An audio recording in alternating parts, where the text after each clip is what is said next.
Hey guys, welcome back to the channel. This is a story about what if Naruto is betrayed in the forest of death. Before I start, please support for more amazing content, and do consider subscribing to my channel and share this video with your friends. This is written by szayelchick and link in description and support writer. Let's start the video. Demon's Grief. Goodbye Konoha. Naruto walked slowly down the road, trying not to cry. Team 7 had just finished a C-rank mission in the Land of Waves. They had been protecting the master bridge builder, Tazuna.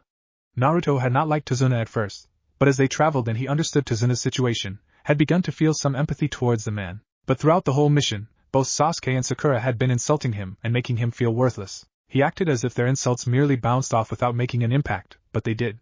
They hurt so much. Why did everyone hate him? Why? He wondered sadly. Every time he passed through the town, the villagers threw stones and knives at him, and even the students at the academy had hated him. He had no friends. Earlier today, Sakura Haruno, a kunoichi in his team, told him he was a loser and a dead last and that he should just go away and die somewhere. Why? Why do they hate me so much? He wondered again. For as long as he could remember, he had been hated by the villagers. Even Iruka-sensei hated him. His former sensei tried to act kindly towards him, but he knew, he could see the hatred in the man's eyes. Why? Why the hatred? Suddenly, Naruto heard a noise behind him. The 9-year-old turned, only to be met with a kunai that whizzed out of the darkness. No, he screamed mentally. Not again. Almost every week, an assassination attempt was made on his life as he went home. Most times, he managed to escape alive, but lately, they had been getting worse, as if stronger and stronger ninja were taking on the task to try and end his life. Naruto began to run as a hail of kunai fell around him. This was his only chance of survival, running. But it didn't last long. He felt a sudden breeze pass him, and suddenly, a masked shinobi stood in front of him. The small boy came to a sudden halt, and backed away, only to feel the point of a knife at his throat and the warmth of a body behind him. Heh, got you now, demon, said the masked ninja. Look at me, Bija boy, do you know what I am? Naruto fearfully shook his head, his small frame trembling in abject fear. The other shinobi behind him chuckled maliciously. I am an Anbu, said the shinobi, laughing sadistically at Naruto's horrified expression. Yes, I see that you know what I mean. Not so stupid as you look, Bija boy. Naruto's body began to shake in earnest. He knew what the man meant. Being an Anbu meant that the ninja before him had exceptional powers of killing and abuse. He would never escape alive. The ninja shifted and tightened his grip on the kunai in his hand. Let the fun begin, he said menacingly. The other ninja let go of Naruto and they proceeded to stab, kick and burn the boy with different jutsus. Naruto's body curled involuntarily into a fetal position, trying to escape the constant, brutal pain. A harsh kick met his side, and he screamed, feeling one of his ribs crack under the cruel pressure. He didn't know if he could take much more. One of his arms was already broken, and now his ribs. He already had multiple kicks to the head. Then he heard a voice. Katan, Ryuka no Jutsu. A scream of utter agony was ripped from the young boy's throat as fire burned his body mercilessly. He could feel his skin giving way under the 2 blasts of fire charring his body from either side. Why? Was his last thought, before slipping into unconsciousness. Why me? Naruto awoke slowly. His azure eyes cracked themselves open, straining to see through the murky darkness surrounding him. Where am I? He wondered. Am I dead, silly kid? Of course you're not dead. Came a sudden booming voice. Naruto jumped and looked around frantically. Who are you? He cried in fright, the murky water around his ankles splashing sluggishly with his movements. A laugh answered him. I am the Kyubi no Kitsune, otherwise known as the 9-tailed demon fox. Naruto's eyes widened. What dash? He was extremely confused. The laugh came again. Come forward, kid. Naruto looked doubtful. Just do it.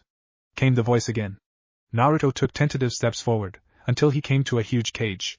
The small boy stared. He was even more confused now. Then he jumped back in surprise and slight fear. 2 huge, red, glowing eyes had appeared out of the darkness of the cage. They got bigger as the form came closer, revealing to Naruto a large crimson fox, with thick fur and 9 large bushy crimson tails. Who are you, and where am I? Queried Naruto uncertainly. The fox smiled, exposing sharp, pure white teeth and dangerous fangs, and squatted down on his haunches. Naruto looked at it in confusion. Have a seat, kid. This explanation is going to take a while. A chair suddenly appeared beside the boy, and Naruto sat down, looking expectantly at the fox. Its 9 tails swished before it began. All right. For starters, I am the Kyubi no Kitsune, or the 9-tailed demon fox. Surely you have heard stories of the demon who attacked Konoha no Sato during the reign of the Yondaime Hokage? Naruto nodded, still slightly confused. He couldn't see where this was going. The fox nodded and continued, well, I am that demon. He waited for Naruto's reaction. He was not disappointed. The small boy freaked, almost falling off of his chair. Why you? What are you going to do to me? Kyubi chuckled. Calm down, Kit, he ordered. Naruto instantly settled down. The fox proceeded with his explanation. I attacked the village, because I had been put under a special seal by Madara Uchiha.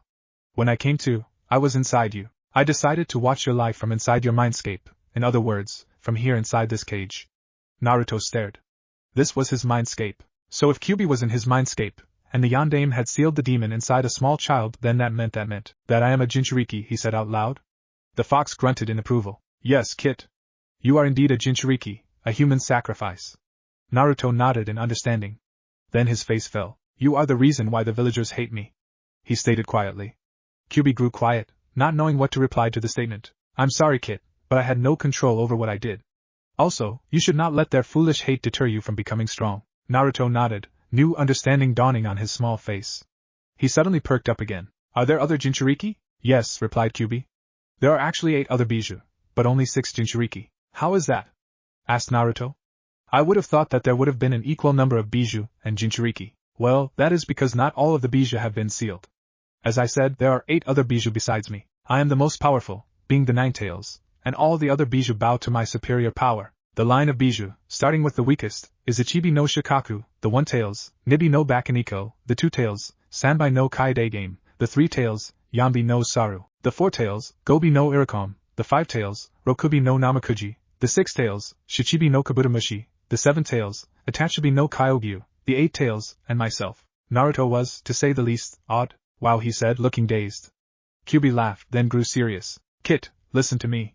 If you stay in this village any longer, they will kill you. You must leave, tonight, and I will train you from inside your mindscape. Go home now, and start packing your things. Then, we will go to a different town, give you a change of clothing, and start your training. Naruto nodded in comprehension. Kyubi continued. I have healed your wounds, just think about the outside world to leave your mindscape. You will be able to communicate with me at any time just by thinking whatever you want to say. Remember, do not speak out loud, or else you will attract unwanted attention. Hi! Naruto said, grinning. The small boy focused and thought of the road close to his home. As he did so, the murky landscape of his mind faded, and the real world came slowly back into focus. Naruto got up slowly from the ground. His body was unhurt. Kyubi had healed all of his wounds. The blonde ran home, and began to pack, sealing all of his items in various generic seals. His only set of kunai, a few battered shuriken, and some simple exploding tags. We'll get you some new ninja tools when you leave, Kit, came Kyubi's voice. For now, just concentrate on packing as quickly as you can. We need to leave before daybreak. Naruto followed Kyubi's orders and began packing faster. It wasn't long before he finished. Being an orphan meant that he didn't have much belongings. Then he sat down and wrote a note to the Sandaime Hokage. Old man, I'm sorry, but I have to leave the village. I don't know if I'll be back or when I'll be back. If I have caused you any pain, again I'm sorry, but I couldn't take the hatred any longer. Naruto. Alright, come on now, Kit, came Kyubi's impatient voice. Daybreak is nearing. We have to go. The blonde boy laid the note on the desk in his salon, and pausing beside the table, raised his hand to his forehead. His fingers touched the cold metal of his hitate, and they stilled, as he tried to make a decision. Finally, with Kyubi urging him to hurry, he drew off the item identifying him as a Konoha ninja and left the house without a second glance. Kakashi-sensei or Sasuke would find the note in the morning, when he did not come to practice.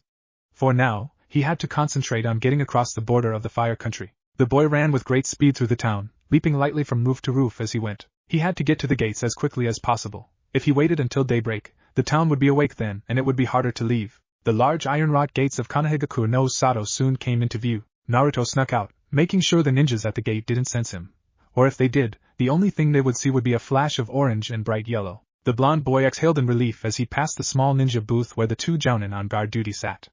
One obstacle down. Don't relax yet, Kit, came Kyubi's deep voice. Remember, you still have to pass the Fire Country borders. Yeah, replied Naruto, picking up the pace. He only had about 2.5 hours before training time came around, and therefore only 2.5 hours before he could safely say that no one had noticed his departure. Where do you want me to go? He asked Kyubi.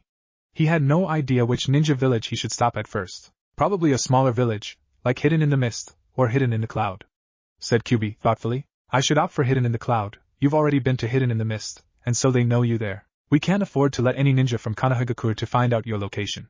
Remember, you're a noob now. Yes, said Naruto, sighing. How far are we from the border, Kyubi? There was a short pause as Kyubi, through Naruto's eyes, tried to determine the distance in terms of time. I'd say about 1 hour, Kit. So go a little faster.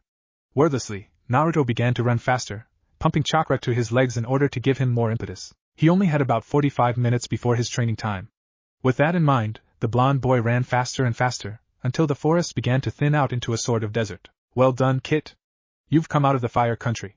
You're about 2 miles from Sunagakure now. Just be careful in that town. Hi, replied Naruto. He carefully concealed himself in a clump of trees and sat down, breathing slightly heavier than usual.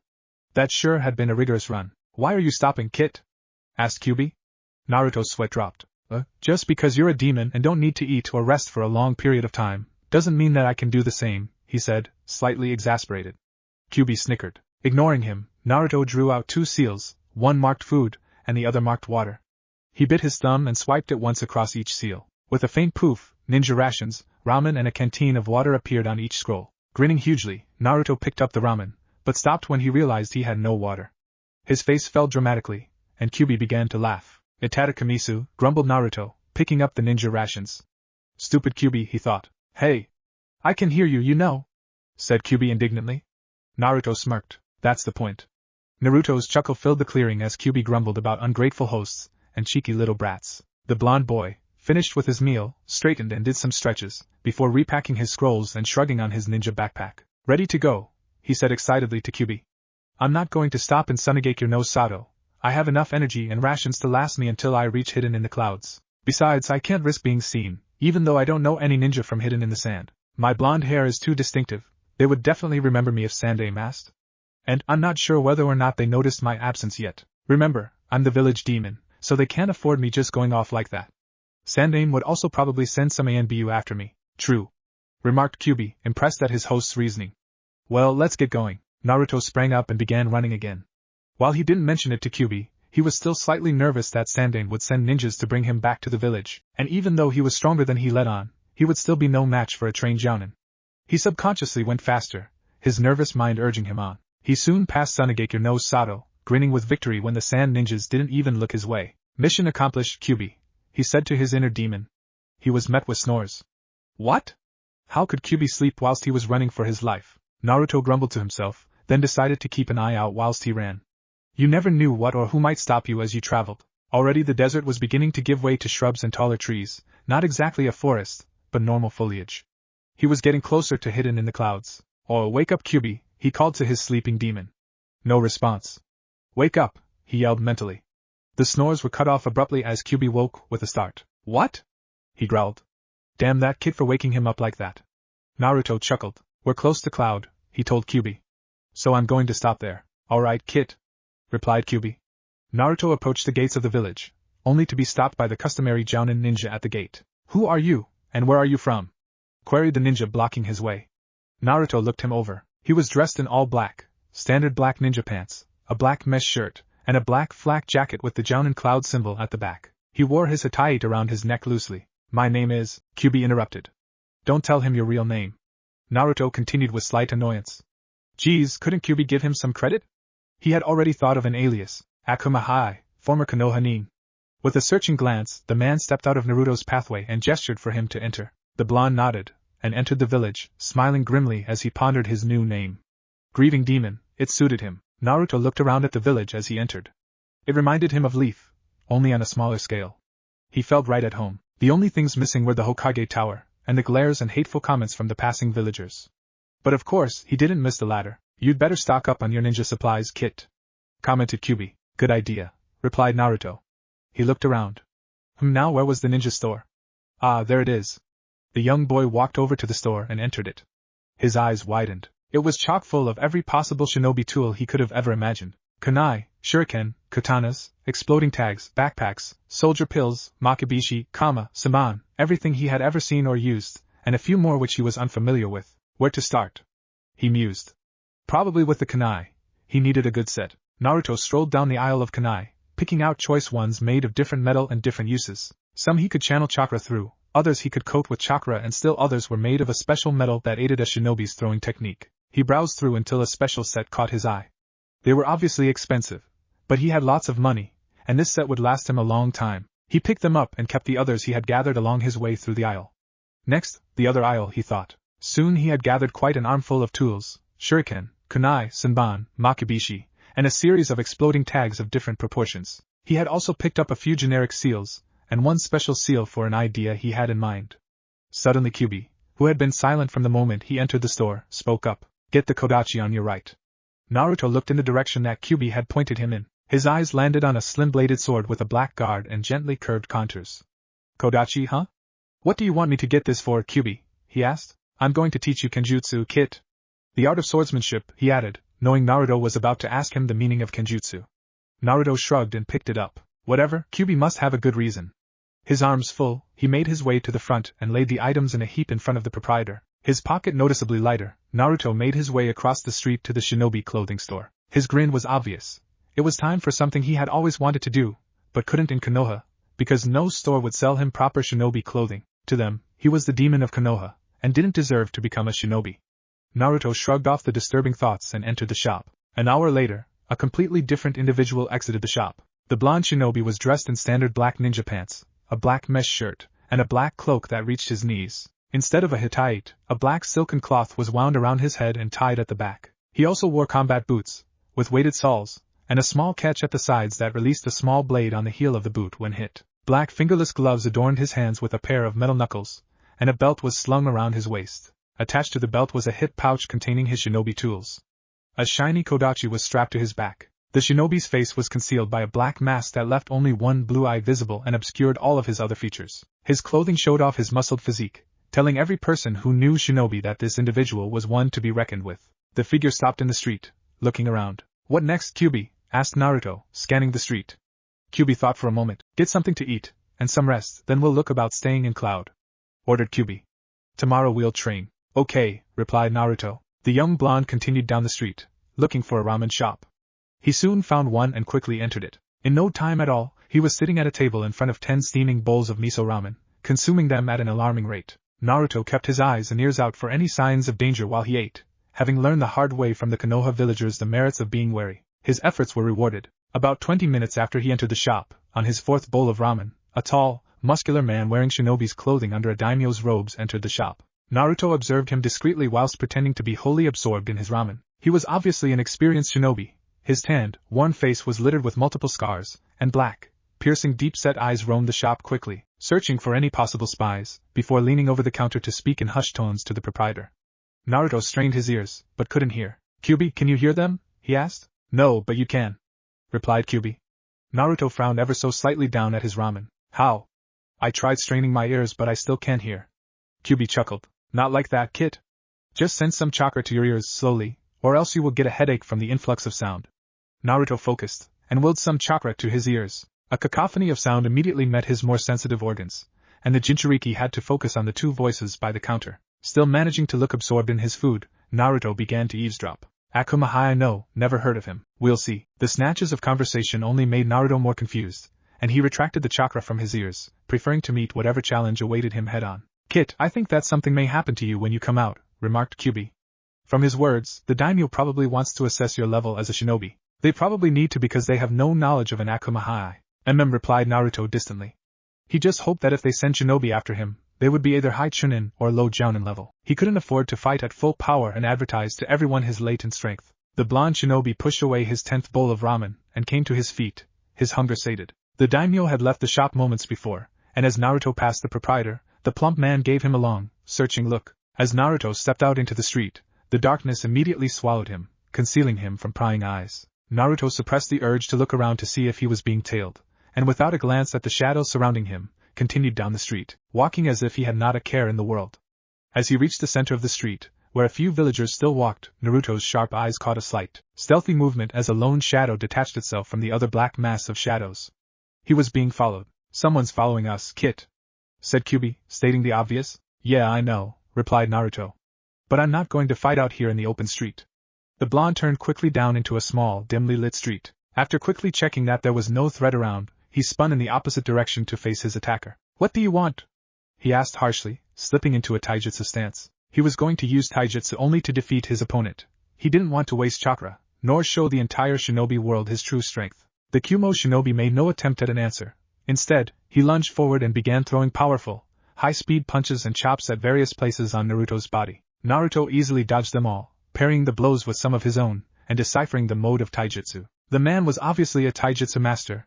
He was using the Ryusei style, a combination of the three simpler styles of Tora, Washi and Saru. Naruto smirked. He had already mastered Ryusei, and was currently working on Tsuki. Sarutobi had given him the taijutsu scrolls and hired an ANBU to help him practice. Within 7 months, Naruto was able to fight on an even level with the ANBU using the Ryusei style, and just before he became a genin, he had partially completed the Tsuki style. Naruto came back to the present, realizing that he had automatically been blocking his opponent's punches. He needed to end this spar now. Naruto dodged a super-fast punch and quickly darted behind the Kumo shinobi, using his right foot to kick the surprised male in his neck. The shinobi toppled like a fallen tree, unconscious. Naruto grimaced. That last kick must have been too hard. Now what to do? Kyubi interrupted his musings. Wake him up and make him take you to the daimyo. You could always use Kumogakyu no Sato as your base if they become your ally. Naruto nodded. Good idea, he commented. Kyubi just smirked in reply. Naruto walked over to the shinobi's prone figure and nudged him with a boot-clad foot. The man didn't move. Naruto sighed and drew out a canteen of water, and then splashed some onto the unconscious shinobi's face. That did it. The man woke with a start, then, seeing Naruto, instantly shifted into a defensive stance. Naruto simply looked at him and smirked. Take me to your daimyo, he ordered. I want to see him. Now. The shinobi looked undecided, and then he straightened and began to turn away. Come, he stated to Naruto. The blonde boy followed the shinobi through the town streets until they came to a large wooden building with no sign or name. The shinobi entered the wooden structure, and Naruto followed. It was well lit, and obviously was a sort of waiting room, where citizens with complaints or shinobi looking for work could see the daimyo. Naruto stood silently beside the shinobi in the deserted room as he spoke in hushed tones to the shinobi secretary. Then he turned to Naruto. The daimyo will see you tomorrow morning here at 9 a.m. He is currently not in Kumogakure, my apologies. Naruto nodded to the two shinobi and exited the building, melting into the shadows. He made his way to the hotel at which he was staying and ascended to his room to have a talk with Kyubi and a good rest. Kyubi, do you think Konoha has noticed my disappearance yet? He queried of the demon fox. No, replied Kyubi. I do not think your disappearance will be noted until tomorrow morning. Remember, this is not the first time you missed training. The last time you disappeared, you had been at the lake, and you told Kakashi that if ever you disappeared again, that is where you would be. By the time Kakashi remembers this, you'll be long gone, and it'll be tomorrow morning. Yeah, replied Naruto. I'm gonna get up at 6 a.m. for a few hours training before I meet with the daimyo. I've got a few jutsus to master. Good idea, kid, commented Kyubi. Now get some sleep, it is getting late. Replied Naruto, his eyes already beginning to droop closed. He was tired man, it felt good not having to worry about anyone coming in during the night. Naruto fell asleep, his slumber uninterrupted by nightmares for the first in his life. Realization. Naruto rolled over, his eyes cracking slightly open as he squinted in the warm glow of the morning sun's rays. His bed felt more comfortable than usual. He jerked to an upright position as yesterday's events filled his mind. He had to train. The blonde boy got up slowly and made his way to the bathroom to commence his morning ablutions. 20 minutes later, the blonde emerged from the bathroom fully awake, his spiky sun-kissed locks glistening and his clear blue eyes sparkling. Naruto dropped his towel and rummaged in his backpack for the scroll with his clothing. When he found it, he began to dress. 5 minutes later, Naruto was dressed and ready to go. The young shinobi adjusted his mask in the mirror, securing it so that only his azure eyes were visible. He turned on his heel and left the room, 2 thoughts in mind. He had to find a laundry shop, and he needed to find somewhere to train, undisturbed. He would eat after he had seen the daimyo.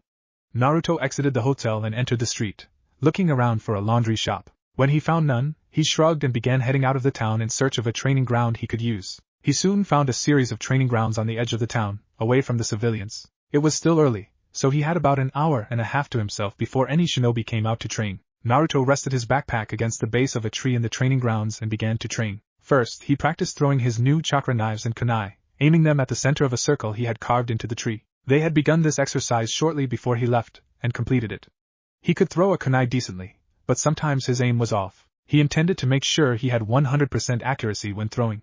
Then he moved to the chakra knives. He still couldn't get them to go the way he wanted, that is, they couldn't pierce both a tree and a rock in one single throw. Naruto was going to resolve that this morning though. The blonde shinobi threw the chakra knives until he was satisfied with the quality of his aim, the power behind the throw, and the distance the tools went. Then he moved on to the Otama Rasengan.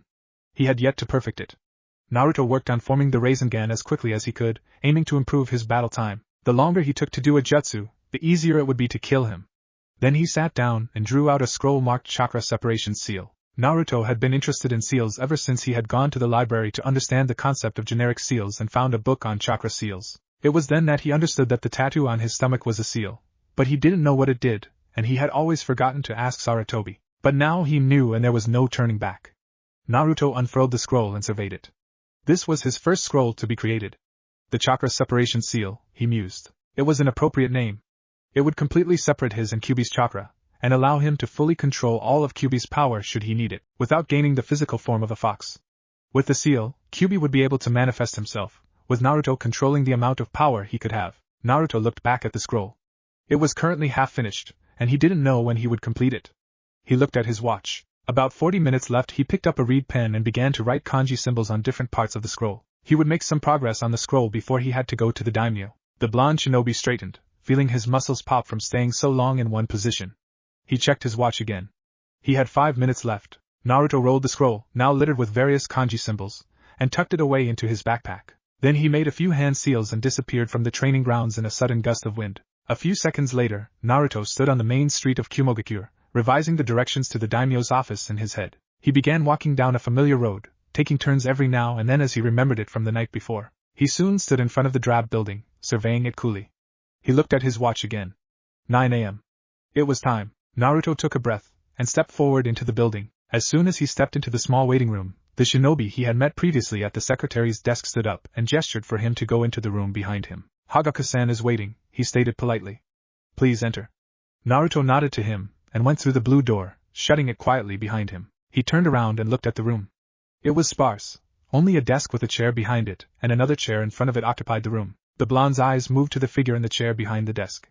The daimyo was obviously a former shinobi. His face was littered with countless scars, physical reminders of bitter battles, and his black hair was worn in a short, spiky style, extending down the sides of his face and jaw to form a short, neatly trimmed beard. Piercing gray eyes stared back at Naruto, assessing him. The daimyo gestured to the empty chair in front of him. Take a seat, he said authoritatively. Naruto moved obediently from his position near the door and sat in the empty seat. When Naruto seated himself, the daimyo continued. One of the many shinobi in this village told me of your request to see me. Naruto nodded in acknowledgement. Why? The daimyo queried.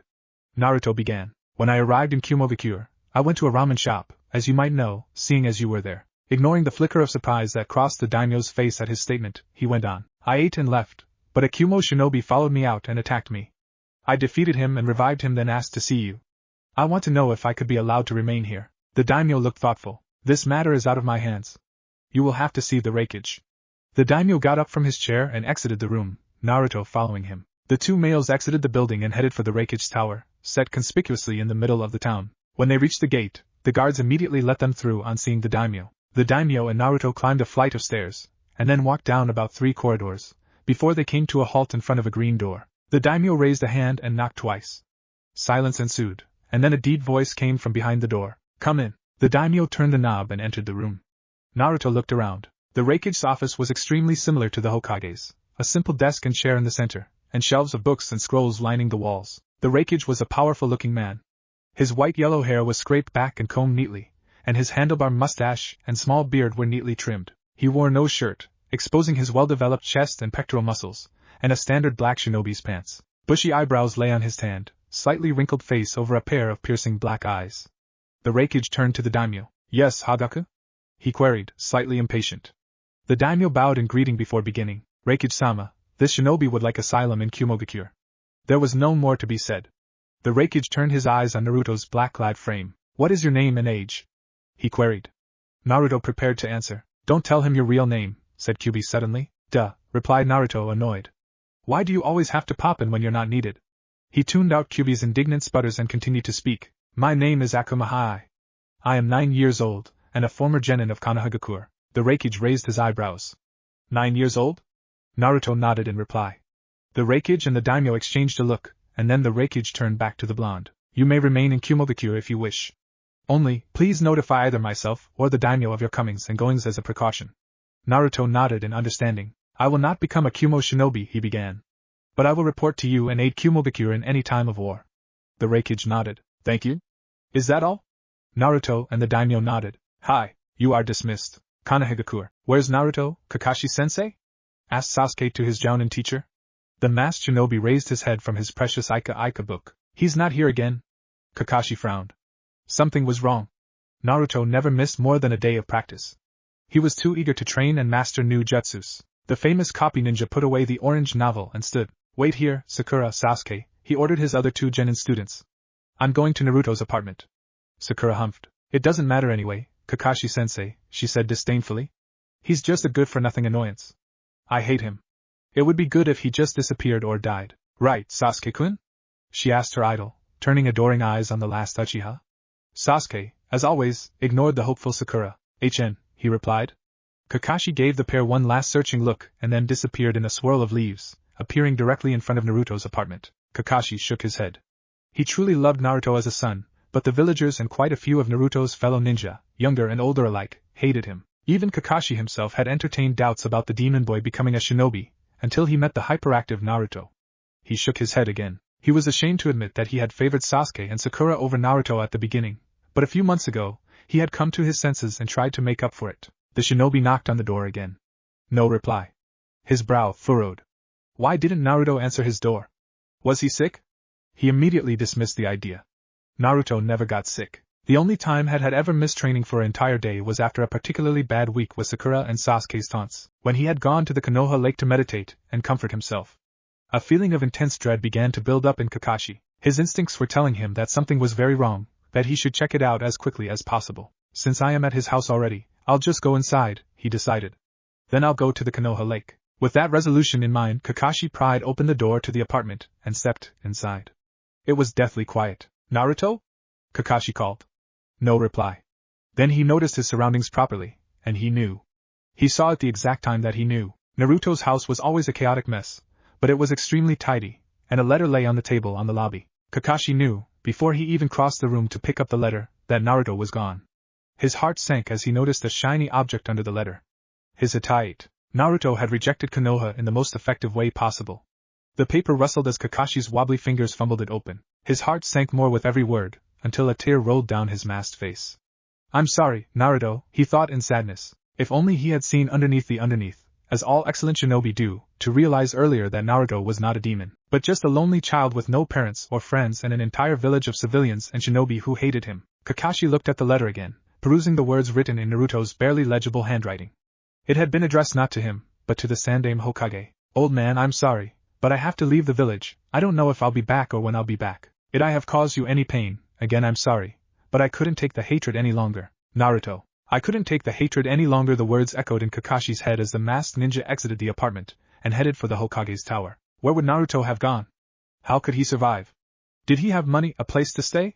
Kakashi felt as if his heart was ripping itself apart in grief and remorse. But it was too late. Naruto could be anywhere with the 2-day head start he had gotten. Kakashi knocked on the Hokage's office door. Come in, called the deep voice of the Sandaime Hokage. Kakashi entered, shutting the door quietly behind him. Sarutobi began to smile, but on seeing Kakashi's grave face and manner, instantly sobered and grew alert. What is it, Kakashi? He asked. Kakashi shook his head before wordlessly stepping forward and placing the letter before his superior. The Hokage read the note in silence, then looked up at Kakashi, a small tear making its way down his wrinkled, battle-worn face. We've failed miserably, haven't we, Kakashi? He asked humbly. In answer, a single tear rolled down the face of the usually mysterious, stoic ninja. No words were said, they were not needed. Their grief and remorse was equal. The Hokage shook his head. His burden was even greater than Kakashi's. Naruto was not just any kid, like the entire Konoha population thought him to be. He was the son of Namikaze Minato and Uzumaki Kushina, the Yondaime Hokage and his wife. Only the Sandaime Hokage and Jiraiya of the legendary Sannin III were aware of the SSS class secret. And now, he had failed in his promise to Minato. Sarutobi bowed his head in defeat, more tears making tracks down his wrinkled cheeks, and then he looked up at Kakashi. I will have to proclaim him a missing nin, with the rule that they are not allowed to kill him, or severely harm him in any way during the retrieval. He said heavily. Kakashi, you gather the rookies and tell them, they should know. I will look about replacing Naruto on your team. Kakashi bowed. Hi, Hokage-sama. He replied, poofing out of the room, reappearing at the training grounds where he had left Sasuke and Sakura. The 2 genin mentioned turned to face their Jounin-sensei. Sasuke opened his mouth to query Kakashi, but shut it when he saw his teacher's grave expression. Something was wrong, and he had a feeling that it had to do with Naruto. Kakashi spoke to his students. Sasuke, Sakura, I want you both to do something for me. Sasuke, you call Team 10 to the training grounds. Sakura, you get Kurenai-sensei's team. I will notify Team Guy. Be back as quickly as possible, it is urgent. Sasuke and Sakura looked with some trepidation at each other, as their sensei poofed away, before running to call the various teams of ninja.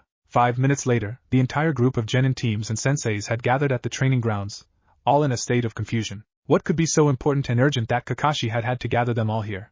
The man in question soon poofed into existence in front of the puzzled shinobi and kunoichi. Kurenai stepped forward, her beautiful face creased in confusion and bewilderment. Kakashi, what dash?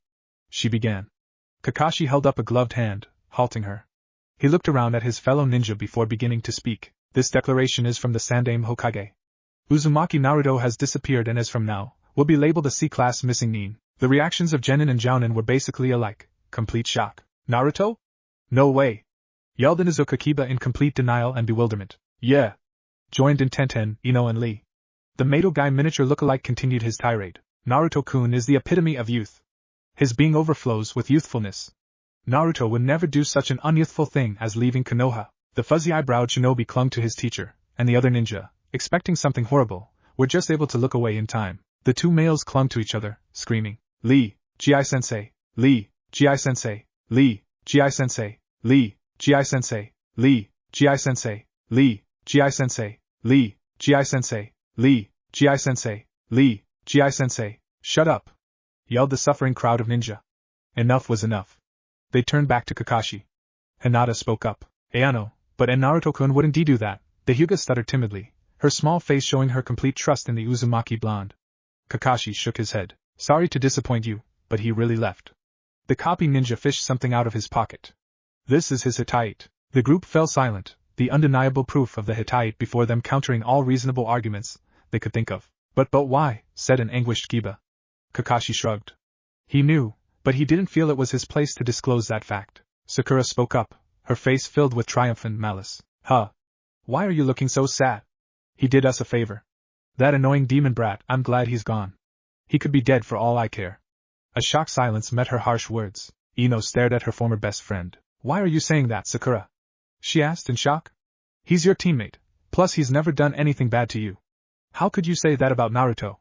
Sakura wheeled on Ino. Shut up! She screamed. You're just a stupid demon lover. What, you like him? She jeered, seeing Ino's shocked visage. He's a dead last, a loser and an idiot. Don't tell me you actually wanted to be his friend. Sakura scornfully crossed her arms and looked down her nose at a devastated Ino. Without another word or look to her fellow ninja, Ino turned and walked away, her stomach churning in anger, disappointment and hurt. How can Sakura be like that? Naruto is not a demon brat, he's a perfectly normal boy that was unfortunate to have everyone hate him. He always pretended to be cheerful and annoying, but Ino knew that on the inside, he was crying. His heart and soul were torn to pieces every time someone jeered and taunted him. And now he had left. A mental image of Naruto's whiskered face swam in front of Ino's eyes and a single tear rolled down her face. She had never told anyone, but she had had a crush on the other blonde ever since her first day at the academy. She loved everything about Naruto. His spiky blonde hair that would never be tamed, his determination to protect his precious people, and his endurance of all the hatred aimed at him for an unknown reason. For that reason, Ino never joined in with the other students and teachers in the academy in taunting him. She couldn't. Naruto, I will get strong in your memory, she vowed. You may not remember me if you are alive, but I will remember you always by being as strong as I can, to protect my precious people, just like you did. The tears were coming faster now, and Ino wiped them hastily away with her arm, and forced herself to stop crying. Naruto was gone, but she could hug his memory close to her heart, and grow strong for the boy she loved. Naruto's disappearance had shaken the village. Ino was sure that he didn't know how many persons would be affected by his departure. The villagers and many ninja were glad, but other kunoichi and shinobi that knew Naruto were devastated. Team 7 had remained a two-person cell until last week, when a new shinobi joined them. Kagane Yuki. He was exactly like Sasuke in demeanor. He had long silver hair worn in a ponytail with a piece over his left eye, just like Ino, and purple eyes and delicately handsome features. He also had his own fangirl following, of which Ino was not one. As for her, she had taken her vow to heart, and begun training rigorously under Asuma-sensei. On the morning after Naruto's departure, she had arrived at the training grounds early to practice her kunai throwing and medical techniques, even going to the library to borrow scrolls on medical jutsus before returning to the grounds and trying them out. When Asuma-sensei had arrived an hour later with Shikamaru and Shuji a few minutes behind, he thought his team had tricked him with a genjutsu or henge. But he was soon convinced, and Ino began her first serious training session as a true kunoichi. The blonde stared out her bedroom window, focusing on the stars above. Naruto, she thought. We are seeing the same stars under the same sky. I will always love you, and I will become a strong kunoichi in your memory. Konoha. Naruto entered the realtor's building. The blonde shinobi had tired of renting an apartment, and decided to find a home for himself, a place that he could proudly call his own. As the door closed behind the Jinchuriki, the realtor at the desk looked up. Naruto approached him, slightly unsure as to what to do. "Ohio," greeted the realtor. Naruto nodded in reply. "Ohio," he answered. The realtor smiled. "And how may I help you?"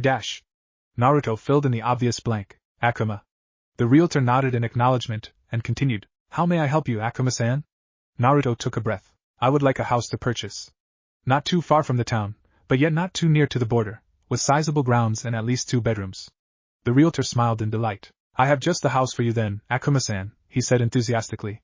"I will come with you immediately to give you the tour." The realtor came around the desk and gestured for Naruto to precede him out the building. He closed and locked the door, then began walking down the street. Naruto followed, and the 2 males walked in silence until they came to the edge of the village. The realtor turned off onto a small, sheltered road, barely visible to the ignorant passerby. "The only thing this road leads to is the house," said the realtor, in a professional, sales mode tone. "It is in complete privacy, Akuma-san." Naruto nodded in approval. Privacy was exactly what he needed, a place to train in peace and secrecy. He would probably put a genjutsu on the house or something if he bought it, so that ninja having jujutsu with similar properties to the Sharingan or Byakugan would have no success in seeing inside. Their footsteps crunched over the dry leaves on the stone pathway as the realtor led his customer up to the house. They turned a few corners, and then came to a halt. "Here we are," announced the realtor chirpily.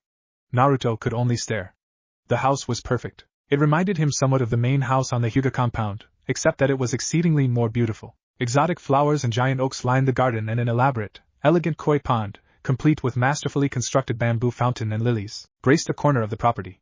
Birds of all sizes, kinds and colors flitted from tree to tree, calling greetings to each other. The realtor turned to his customer. "Let us go inside, Akuma-san," he said, smiling pleasantly. Naruto numbly followed the man along the pathway and through the door of the dream house. As they surveyed the building, Naruto knew it was perfect. He decided to contact Kyubi, knowing that the demon could see everything through his own eyes. "Whatcha think, Kyubi?" he asked his demon inhabitant. "You should get the house, Kit. It is a great investment," the fox recommended. "Yeah, I know, it's perfect," replied Naruto. It was true. The house was perfect in every way. It had 3 bedrooms, a bare room that could be converted to a training room if he wished, a spacious kitchen, study/library, dining room, and party room, plus a balcony with a wonderful sunset and sunrise view. Naruto turned to the ecstatic realtor. "I'll take it," he said coolly.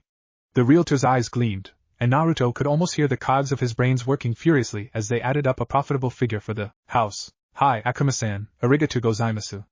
We should probably head back to my office now to complete the transaction and paperwork." Naruto and the realtor left the house and headed back to the realtor's office. The man went quickly around to his desk. "Have a seat please, Akuma-san," he requested politely, gesturing to a wooden chair in front of his desk. He waited until Naruto sat, then seated himself. "The price is 1 million ryo." Without hesitation, Naruto drew out a checkbook and signed his name, the date and amount before handing it over to the realtor. He didn't need to worry about verifying the check. He had never banked money in Konoha, instead saving it in a scroll that he carried with him at all times. When he got to Kumo, he banked it. In return, the realtor filled out the property deeds, land titles, and other legal documents, and gave them to Naruto, along with the house key. As he took the key, Naruto reminded himself to have the locks changed. "You could never be too careful." "Thank you for your business, Akuma-san," said the courteous realtor, bowing him out.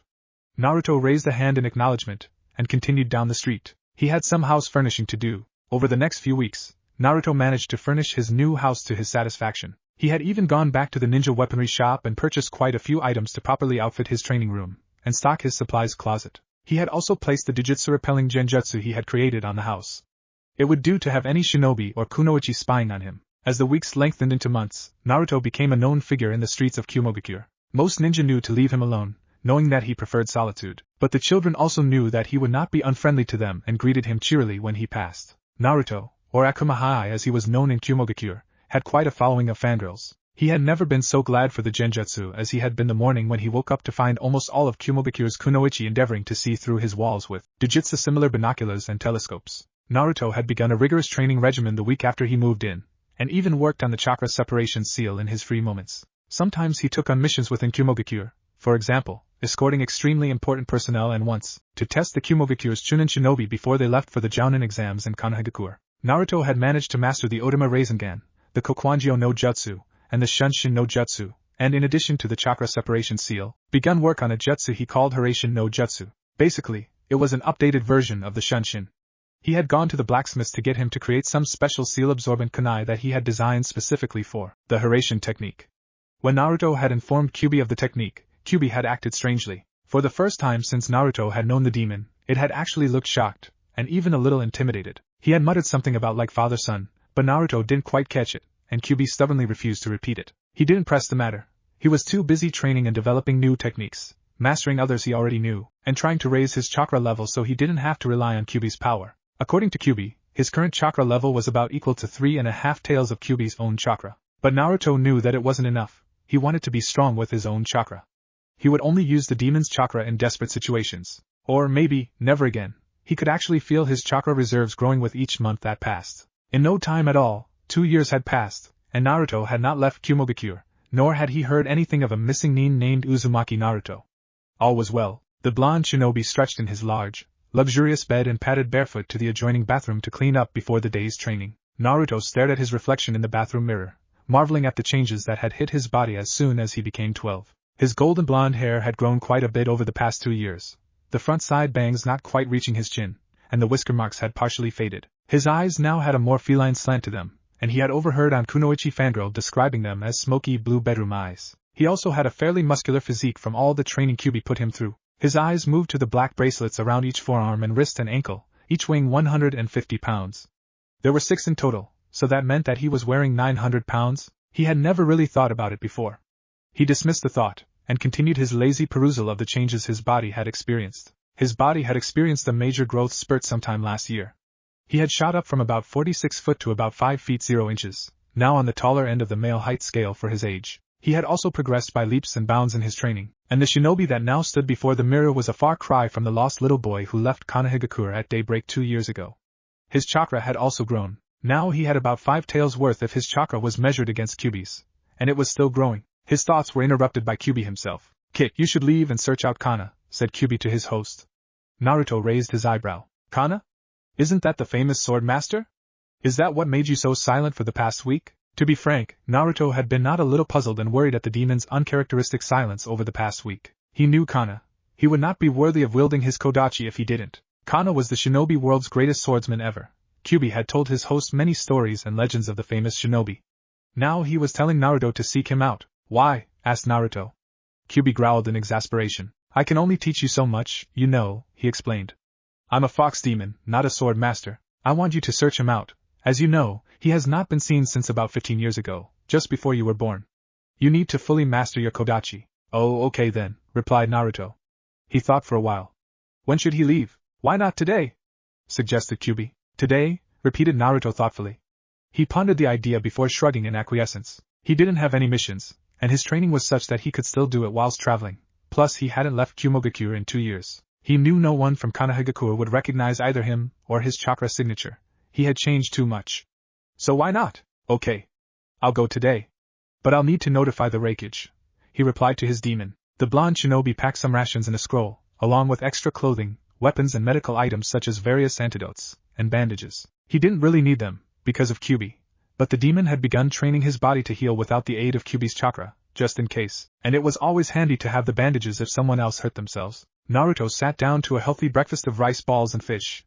He had lost his obsessions with ramen sometime during the beginning of his growth spurt, then made his way out of his house, and to the Raikage Tower, greeting some persons as he went, and keeping a wary eye out for rabid fangirls. It didn't take long to notify the Raikage, and 20 minutes later, Naruto was exiting the village gates. He nodded to the 2 jounin guarding the gates and began his trek into the borders to Amigakure no Sato, where Kana had passed through before going to Iwagakure, as rumored. Naruto calculated in his head.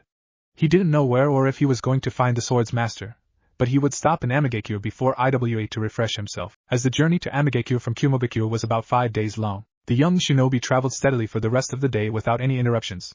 He had seen a few shinobi, but none recognized him, and he made no threatening move towards them, so they passed in curious silence and all was well. Naruto made a detour off of the well-traveled road, going into the trees on the side of the road to set up camp. He needed to be alert if he was attacked, and sleep was essential. The shinobi made a small fire, took out his sleeping bag, and dropped into a blissful sleep as soon as his body relaxed. "Good night, Kyuubi," he addressed his demon inhabitant. "Night," replied Kyuubi vaguely. The sun's warmth on his body woke the sleeping Naruto.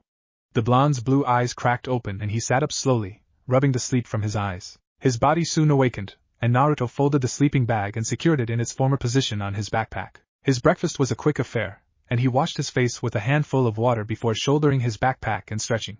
He was ready for his second day of travel. Naruto's blonde locks whipped about his face with the force of the wind as he sped noiselessly through the branches of trees, his booted feet barely leaving a trace as they touched down occasionally on each branch.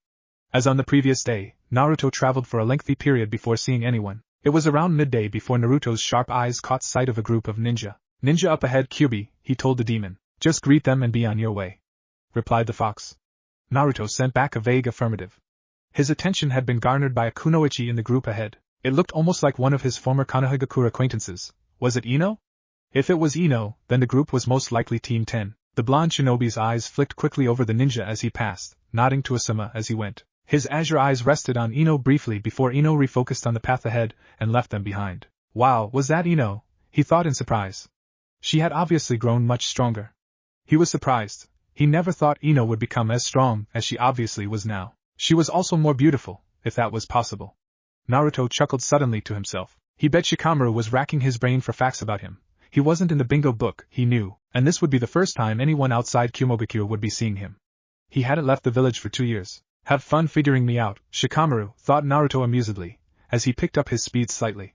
Little did he know, Shikamaru was indeed trying to figure him out. The Konoha group watched as the black-clad shinobi passed them at an almost inhuman speed, his figure rapidly diminishing in the distance before disappearing completely. Ino watched until she could see no more, and then turned to their team leader, Sarutobi Asuma. "Asuma-sensei, who was that shinobi that just passed?" she asked. Her sensei shrugged. "I don't know, Ino, but he seemed to know us." "Yeah," mumbled Shikamaru. "And whoever he was extremely strong." "Couldn't you feel it, Asuma-sensei?" Their sensei nodded. "Yes, Shikamaru. He was probably about 2 times stronger than myself." The 3 genin gaped. Asuma was an extremely strong shinobi. He had a bounty of 35 million ryo on his head. To be acknowledged as stronger than him, hell, 2 times stronger than him, was no small feat. "Wow," said Chuji in an awed tone, voicing their similar thoughts. "I guess he really is strong." The team continued in silence, until Shikamaru addressed his team leader again. "Asuma-sensei, did you see a Hittite anywhere on that shinobi?" Their sensei pondered the question for a moment before attempting to answer. "No, I didn't." "Why?" he queried his genius student. "Well, I looked him up in the bingo book, because such an obviously strong shinobi would be wanted by someone, but I didn't see a thing. And then when I thought back to when we saw him, I noticed that his Hittite was nowhere in sight. Plus, we don't know either his facial features or his fighting style. In short, we know nothing at all about that shinobi, and that is dangerous, since he is so strong." Asuma listened to his student's logical explanation and then replied, "You're right, Shikamaru, knowing nothing at all about such an obviously strong shinobi is dangerous. But one thing I can say, he is not from Konoha. His chakra signature is not even remotely familiar." Shikamaru nodded, and then continued his query. "Then why did he look at us as if he knew us?" Their sensei shook his head. "I don't know, Shikamaru, I don't know." A contemplative silence fell over the group as they traveled. Who was that shinobi, and how did he know them? Naruto slowed his pace as he glimpsed the large iron-wrought gates of Amigekyo no Sato. He would stop here for a night to refresh himself. The blonde shinobi signed the ninja register handed to him by the aim jounin guarding the gates, and entered the busy village, mingling into the crowd easily. Naruto looked around. Now, where was a hotel to stay for the night? Or even an inn? He wasn't all that picky. His head swiveled from side to side as he walked amidst the throngs of passers-by, searching for a place to rest. Then his eyes lit on a comfortable-looking nin. Finally! He thought, slightly exasperated. Naruto walked into the inn, and requested a single room. The pretty young woman at the desk gave him a starry-eyed look before handing him the key to his room and informing him of the price for a night's stay with entirely too much gusto. The blonde groaned. Not another fangirl, he thought, in mental anguish. Kyubi chuckled, the sound reverberating in Naruto's mind. "Guess you're just a babe magnet, huh, kid?" he asked amusedly. Naruto growled mentally and took the key from the starstruck girl, bestowing a drool-worthy smile on her before heading towards his designated room. He really couldn't wait to get some sleep. 5 days of traveling plus heavy training was no small feat, even for a Jinchuriki. Naruto entered the room noiselessly before shedding his backpack and shoes. Then he lay down on the comfortable futon, and immediately felt himself beginning to drift off into sleep. Just before he succumbed to the blackness, he tried to memorize the inn's name for future reference. What was it? His frown cleared as his brain supplied him with the answer. Oasis of Rest. Asuma and Team 10 drew closer and closer to the gates of Amigekure, their steps unconsciously quickening at the thought of a warm futon and some rest. Konohagakure was always sunny and warm, and so the Konoha team wasn't used to the damp, cold, bleak climate that defined Amigekure no Sato. 5 days of barely interrupted traveling in unfamiliar climate had taken its toll on each ninja, and now all they wanted was to rest. Asuma signed the register, and each ninja followed suit, before the aim jounin waved them through the gates. Once inside, Asuma began walking purposefully into the heart of the town, brushing shoulders with many passers-by in the crush of villagers. "Where are we going, Asuma-sensei?" shouted Chuji over the noise of the villagers. Asuma shook his head at Chuji and the large boy fell silent, understanding and heeding his sensei's warning to keep silent. He motioned for them to follow him, then took a sharp right turn and continued walking until he came to a halt in front of a comfortable-looking inn called the Oasis of Rest. "This is one of the best inns in Amigakure," announced Asuma. "Many ninjas stay here. Come, let's secure our rooms. Shikamaru and Chuji, you two will share, whilst Ino and myself will have separate rooms." The preteen genin nodded in acceptance and understanding. With that said, Asuma led the way into the inn and over to the female receptionist. Giving Asuma a flirty glance and Ino a dark one, she spoke. "What can I do for you, sir?" Asuma mentally rolled his eyes. "TCH, fangirl," he thought. "I want 3 rooms, 2 with 1 bed each, and the third with 2 separate beds." "No problem," the girl assured him. Asuma signed the register and waited for her to tell him the total. "Here you go." She checked the register. "Asuma-san," she said, giving him the keys. "The price is 5,000 ryo." Asuma drew out his wallet and paid the woman, then distributed the keys amongst his students. Then they all ascended to their rooms for some much-needed rest. Naruto strapped his kodachi onto his back and picked up his backpack. "Alright, I'm just going to get some barbecue, then head out again for a Wagakure no Sato," he said to Kyubi. "Just don't take too long," cautioned Kyubi. "People, meaning other shinobi, are bound to notice you because of your strength, so you might be challenged or something like that. Be careful." Replied Naruto, heading down the inn stairs as he conversed with his demonic inhabitant. He signed the register again, ignoring the flirtatious gesture and coy, fluttering lashes of the fangirl receptionist. Then he left the inn and made his way to a barbecue stand he had seen the night before. Feeling ravenous and rather well-rested, Naruto ordered 2 full plates of the excellent barbecue and devoured them with gusto. He exited the shop over an hour and a half later. As he entered the street, he espied the same team of Konoha genin and sensei that he had encountered at the beginning of his travels. Against his will, he found his eyes drawn to the blonde. Ino. A feeling of intense sadness washed over him as he watched her laughing happily with her 2 teammates, Naruto Shikamaru and Akimichi Chuji. Naruto had never actually known them, apart from being aware of their names and which team they were on. Even though he had a crush on Ino, he didn't know her. He had never even really spoken to her. Naruto's eyes moved to the 2 boys. They, like him, had grown a lot. Akimichi Chuji was even bigger, but the fat of his younger years had translated to pure muscle, and his large form drew many odd looks from passing females. His formerly short, rust-red hair had grown out, and now resembled his father's, its spiky length brushing the middle of his back. He also wielded a wooden staff. Something told Naruto that the wooden staff was not entirely as it seemed. His eyes shifted to Nara Shikamaru, and his eyes widened in shock. If not for the obvious youthfulness of his face, a lack of a beard, Naruto would have mistaken him for his father. A cigarette hung lazily from the corner of his mouth, and his body was relaxed, but Naruto knew that his piercing gray eyes were taking in everything around him. Naruto sighed, and his eyes returned to Ino. She was breathtakingly beautiful. The blonde male had harbored a crush on the Yamanaka ever since the first day at the academy. He still remembered it vividly. "Demon boy, don't come near me. I don't want to sit by you. Go to your seat, Uzumaki."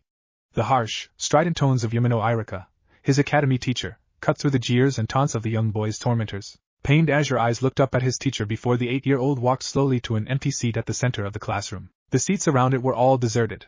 No one wanted to sit near him, let alone beside him. Irika's hard gaze followed him until he sat. Then the teacher surveyed the classroom, his eyes softening as they landed on various students. "My name is Yumino Irika, and I will be your academy teacher until you graduate and become genin. Is that clear?" "Yes, sensei," chorused the class. Irika nodded. "Alright, now be good, I have to deliver your student forms to the principal." The teacher left the classroom, closing the door behind him. As soon as he left, the jeers and taunts began again, all focused at Naruto. The girls giggled and whispered behind their hands, shooting him venomous glances every once in a while. One pink-haired girl was the meanest. "Demon boy! What are you doing in a classroom? Shouldn't you be off dying somewhere?" The class laughed heartily at her cruel words. Naruto's gaze met the pinkettes and moved away to the long-haired blonde beside her. She didn't look at him, instead, tugged on the pinkette's blouse, smiling triumphantly. "Sakura? Sakura? Forehead!" she yelled when Sakura ignored her. The pinkette turned away from tormenting Naruto and faced the other girl. "What?" she said aggressively. It didn't bother the blonde.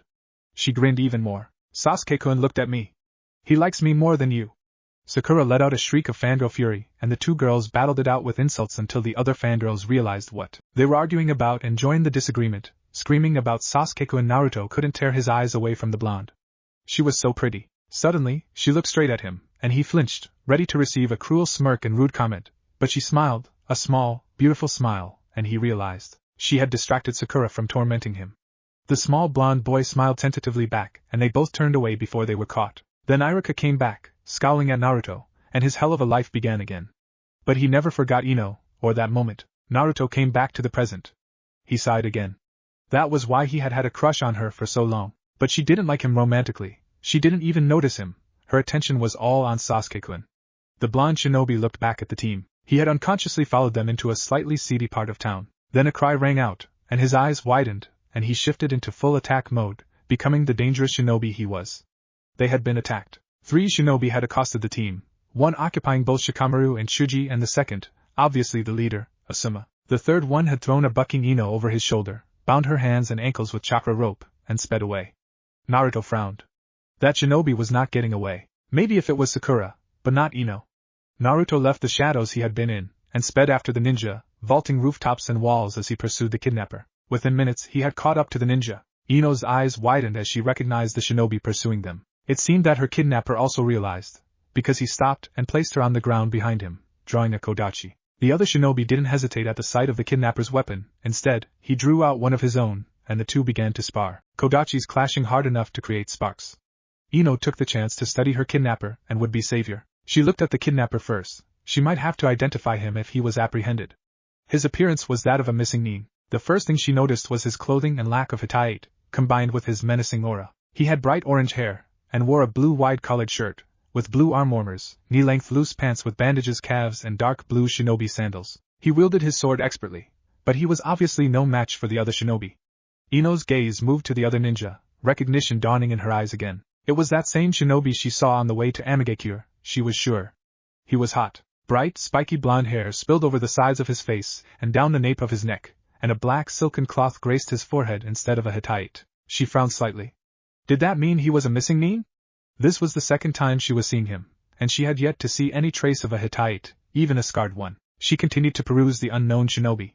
He wore a black cloak which fluttered every time he moved, a mesh undershirt just barely visible through the flaps of the cloak, black shinobi pants and a pair of obviously expensive leather shinobi boots.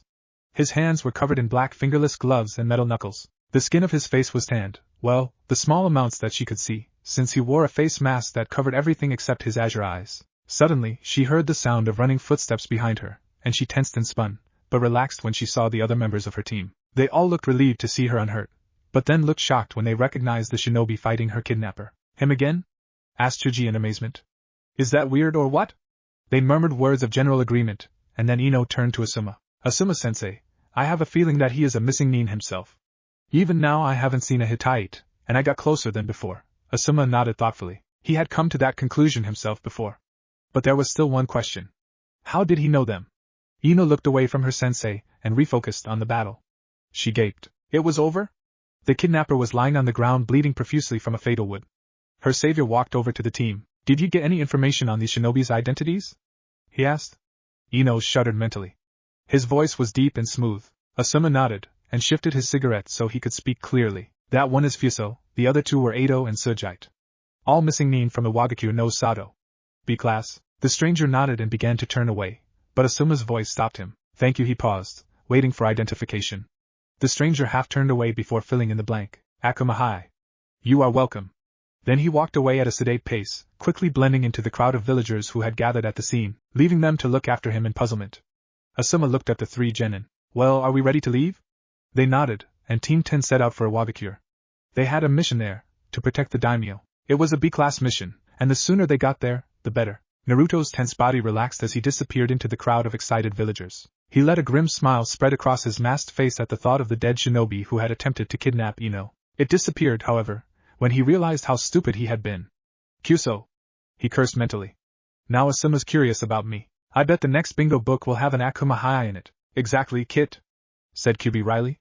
At least they didn't recognize you. But they are curious as to how you seem to know them. Naruto cursed again. He was so stupid. The blonde's body tensed again when a shinobi suddenly appeared in front of him. The daimyo would like to see you, shinobi-san, he related politely. Naruto mentally groaned.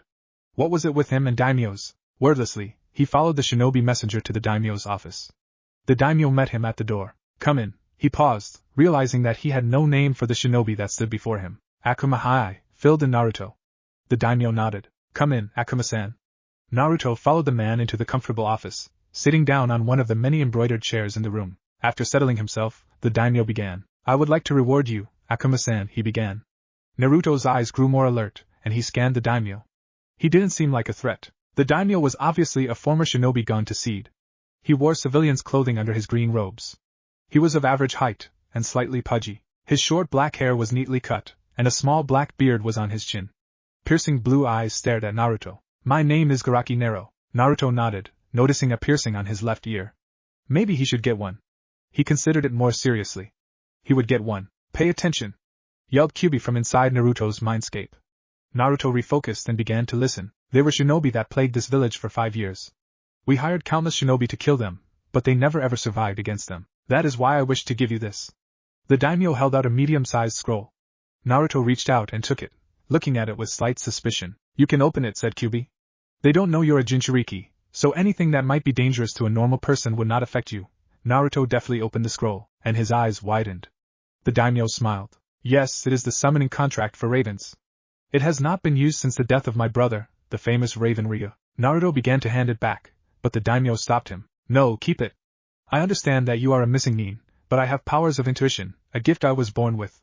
I can feel that you are not the usual missing nin. Take it. Naruto reluctantly put the scroll in his backpack. Then he and the daimyo rose to their feet. Naruto bowed. Arigato gozaimasu, Garaki-san. The daimyo smiled in response. You are welcome. The two men walked to the door of the building, and the daimyo saw the blonde out the door. Naruto walked down the street, looking for a certain place. The blonde walked from street to street, until he found the place he was looking for. He glanced up at the sign and nodded in satisfaction. Shinobi Piercings. That was the name of the shop. He stepped inside, blinding as his eyes refocused in the darker interior of the shop. A young woman came out from the back of the shop and smiled brightly at him, fangirl sparkles fully activated. Yes, sir? She asked, eager to help the handsome male standing before her. My name is Akuma. I would like 2 piercings on my right ear. The girl busily wrote down his name and specification, and then looked up. What kind of piercings, Akuma-san? Naruto thought for a while, and then decided. 2 small hoops. The female nodded, and then gestured to the room she had exited earlier. Come, Akuma-san, our piercer is behind here. Naruto followed the girl behind the counter, and into a white room. It was clearly very sanitary. All the piercing tools shone and glimmered in the sunlight from the window and the light bulb on the ceiling. A man, dressed similarly to a medic in a long white coat and pants, was standing by the only chair in the room. He bowed slightly to Naruto. My name is Kusaka. You are to be pierced, correct? Hi. Naruto replied in the affirmative. The girl gave Kusaka the paper she had been writing on and exited the room quietly. Kusaka read the paper and then motioned for Naruto to sit on the chair. This paper says you would like 2 small hoops on your right ear? Naruto nodded in answer, and Kusaka smiled. Well then, let's begin. The piercer made Naruto lean to his left, exposing his ear. Then he attacked a small iron hoop onto the piercing machine he held in his hands and brought it to the rim of Naruto's ear. The shinobi braced himself for the pain. Since the hole had to stay, Kyubi could not heal it, and so he would have to bear the pain. He heard the sound of the machine being clicked into place, and then suddenly felt an awful stinging sensation on his ear, twice. The blonde flinched, and then relaxed as the piercer's presence withdrew. Finished, said Kusaka brightly. You were a brave one, I must say. Take a look. He turned the chair, angling the blonde's head slightly, so Naruto could see his newly pierced organ. A smile spread over Naruto's masked face, and his eyes crinkled, a telltale sign of his pleasure. He straightened his head, and a lock of sun-kissed hair fell onto his ear, partially obscuring the piercing. He nodded mentally. Good, one less thing to identify him. Arigato gozaimasu, Kusaka-san, he said to the piercer, handing him 1,000 ryo. I like it very much. No problem, beamed Kusaka. You can just go through the same door you came in. Naruto nodded and exited the stark white room. When the receptionist saw Naruto and his new piercing, she turned a cherry red. Kyubi snickered, and Naruto stared. The fangirl seemed to like the piercing. The demon fox snickered. Naruto growled, Shut up. He returned his attention to the fangirl. She had not yet recovered. Naruto looked at her incredulously, and then left the piercers, picking up speed as he vaulted from rooftop to rooftop. He was leaving Amigekyo no Sato now. He had delayed too much. The shinobi passed through the large iron-wrought gates and began to move faster, running at an almost inhuman pace. He had to get a start on his travels. Finding Kana, Naruto sped through the trees, conversing with Kyubi as he went. The wind rushed through his unruly sun-kissed locks and buffeted his still slightly sore ear, as he leapt from branch to branch. The young shinobi had been traveling for 4 days non-stop now, ever since he left Amigekyo. Just like before, he encountered shinobi, but passed then without incident in the first 3 days of his travels. But he had yet to see any human being for today, Naruto swiftly considered his current strength. He was beginning to tire. He had not slept for 3 days running. He should probably stop and rest. Damn right, interjected Kyubi. Oh, shut up, retorted Naruto rudely. The shinobi espied a small clearing to the right, and he slowed down enough to turn and land in the center of the clearing. It was perfect. A line of shrubs prevented him from being seen easily from any direction. Naruto squatted on the hard ground and rested his backpack and kodachi in front of him. This would be the perfect time to work on his chakra separation seal, and maybe even the Hiraishin no Jutsu. Kyubi suddenly spoke up. You should contact the leader of the Ravens from the contract the AIM daimyo gave you, he recommended. And while you're at it, I also have one for you. This will summon foxes. I will have to help you create it. This is the first time that any shinobi will have the power to summon foxes. Naruto's eyes widened in surprise. How come? He questioned. Well, I am the king of the bijou, and thus I would need someone worthy to be outsummons. Also, foxes are reclusive animals, and so shinobi would not come into contact with them enough to even consider a summoning contract with them. And especially in Konoha, foxes are not liked. Ah, I see, replied Naruto. He drew out a large, blank scroll in his reed pen. Kyubi, are you ready to create the summoning contract? Yes, replied the demon. You don't need the pen, except to sign your name. Just focus some of my chakra to your palm and place your palm on the scroll. That should automatically create the summoning contract needed. Naruto did as Kyubi had ordered and nodded in satisfaction when the familiar terms of a summoning contract appeared on the scroll. Then he took the red pen and signed his name with a flourish, then cut his dominant hand, in the case, his right hand, and smeared the blood all over it, before making the print directly under his signature. Without preamble, he focused some of his chakra to the palm of his hand, before making a few hand seals and slamming it into the ground next to him. With a sudden poof, Naruto found himself facing a huge paw. He followed the leg attached to the paw to see a huge jaw. It was a gigantic fox, as big as a small mountain. He is my first subordinate, informed Kyubi. The huge fox looked down at Naruto in some surprise. How did you summon me? Have you a summoning contract, and how did you get it? Tell me. There was definite anger in the deep, gruff voice. Let me speak, requested Kyubi. Sure, replied Naruto. He concentrated and touched Kyubi's chakra, bringing it to the forefront of his consciousness. Kyubi took over. Naruto's eyes closed and reopened. When they flashed back open, they were blood-red with slit pupils. Kyubi/Naruto jumped into a tree opposite the fox and sat down. Who are you? Rumbled the fox again. I am the Kyubi no Kitsune, king of the bijou and inhabitant of this human, Uzumaki Naruto. The fox's eyes widened in shock and surprise. Forgive me, Kyubi-sama. I was not aware that the boy was your host. I suppose you provided him with the contract? Kyubi nodded Naruto's head. Correct, Mandara? This is the first time for us foxes, is it not? But I have deemed this human worthy of our summons. Please send my greetings to my subordinates. This body is weak, and cannot tolerate my demonic presence. Yes, Kyubi-sama, said Mandara. The huge black fox waited until Naruto repossessed his body, then spoke. Uzumaki Naruto, you are our first summons. We Kitsune are incredibly loyal creature, and because of your connection to Kyubi-sama, we are bound to you for life. Please feel free to summon any one of us if you should need us. Thank you, Mandara, Naruto said to the black fox. I shall endeavor to do my best in regards to your summons. The fox inclined his head slightly, and then poofed away. Thanks, Kyubi, Naruto said to his inhabitant. No problem, replied the demon. Use the raven's contract now. Naruto drew out the other large scroll. Unfurling it, he placed it on the ground, picked up his reed pen and signed his name under the only other summons there, Ryu, or Raven Ryu, then used his blood again to make a hand print below his signature. The daimyo had told the truth. The scroll had not been used since the death of his brother. Again Naruto made the appropriate hand seals before focusing a large amount of chakra to his hand and slamming it into the ground, thinking of a raven as he did so. Just as before, a poof was heard, and he found himself face to face with a great specimen of the raven he had thought of whilst summoning. What dost thou want with myself, human? Asked the huge bird in a slightly croaky voice. His yellow eyes focused on Naruto, and it sniffed the air in disdain. The air dost reek of fox. Art thou my summons? Yes, replied Naruto.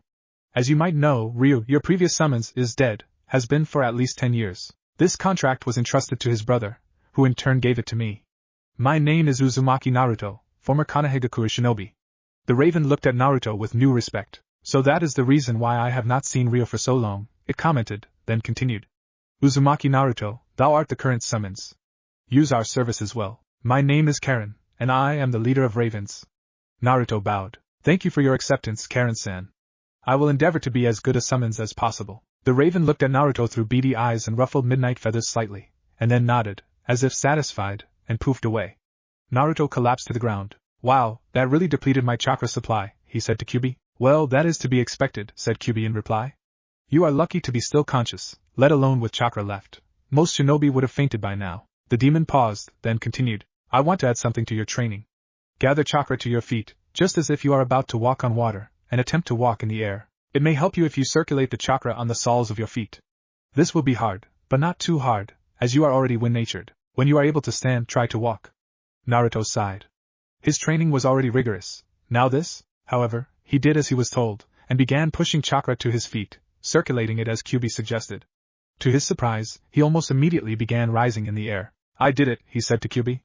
The demon grunted in approval. Very good, although it will be easier for you now that your chakra stores have depleted, there is less to control. Now try walking. Naruto focused again, and put one foot before the other, taking a tentative step. When he remained steady, he took another step, and another, until he was walking normally. Then he stopped to talk to Kyubi, but when he stopped, he lost concentration and began sinking back to the ground. Kyubi chuckled. Don't worry, you will practice walking and standing using your wind chakra until it becomes second nature and feels more natural than walking on the ground. Oh, and I want you to increase your gravity seals by 50 pounds each. Naruto groaned. 50 pounds each, that was an extra 200 pounds, and added to his current 900 pounds, would make a total of 1,100 pounds. He adjusted the weights as he was told, and then did a few exercises to get his body adjusted to the extra weight.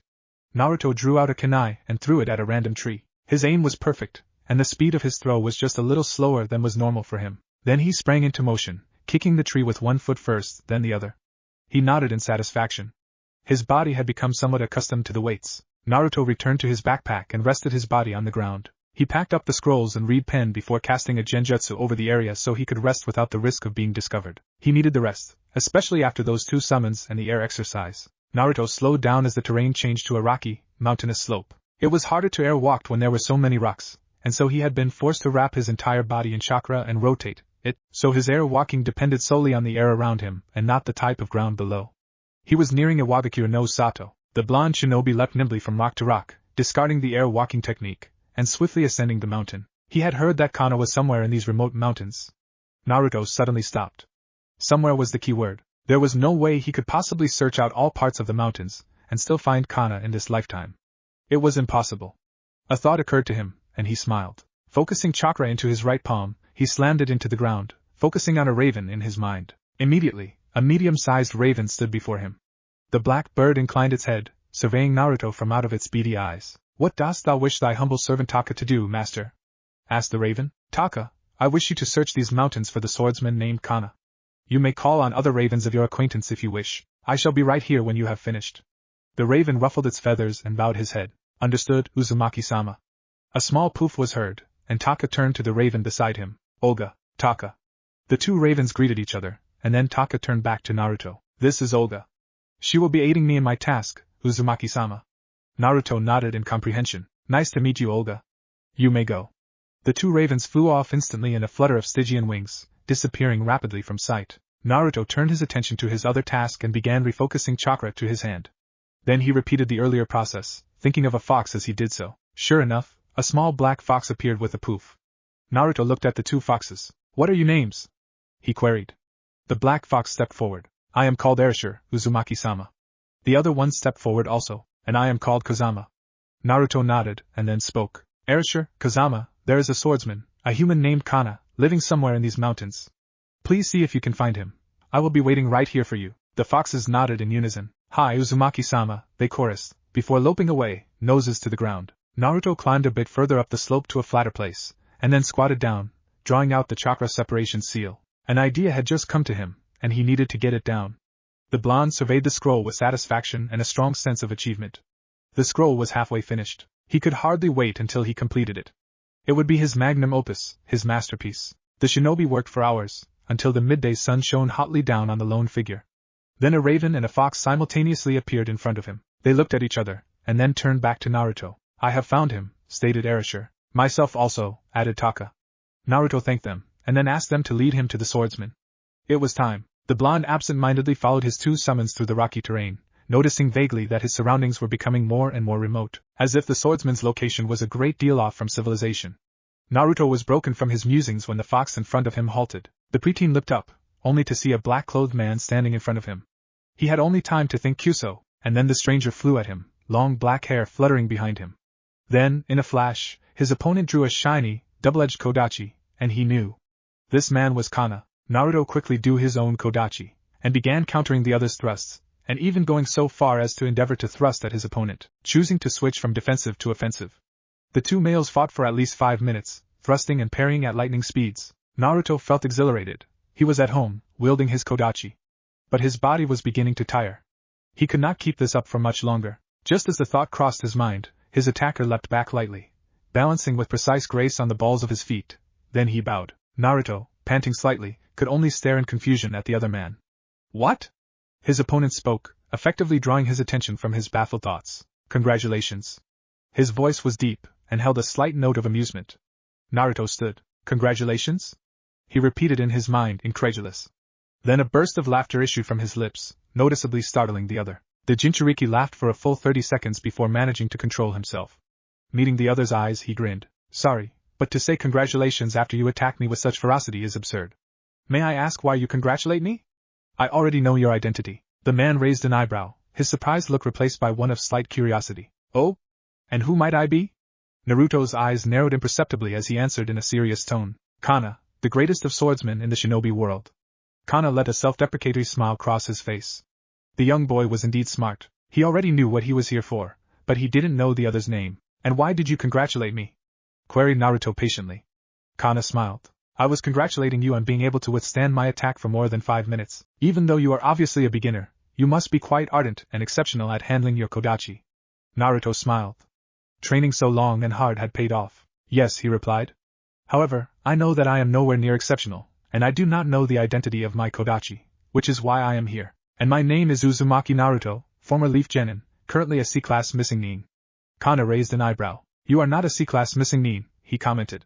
Your latent strength should at least give you a B-class status, so either the bingo book has not yet been updated, or you have been lying low for the past year.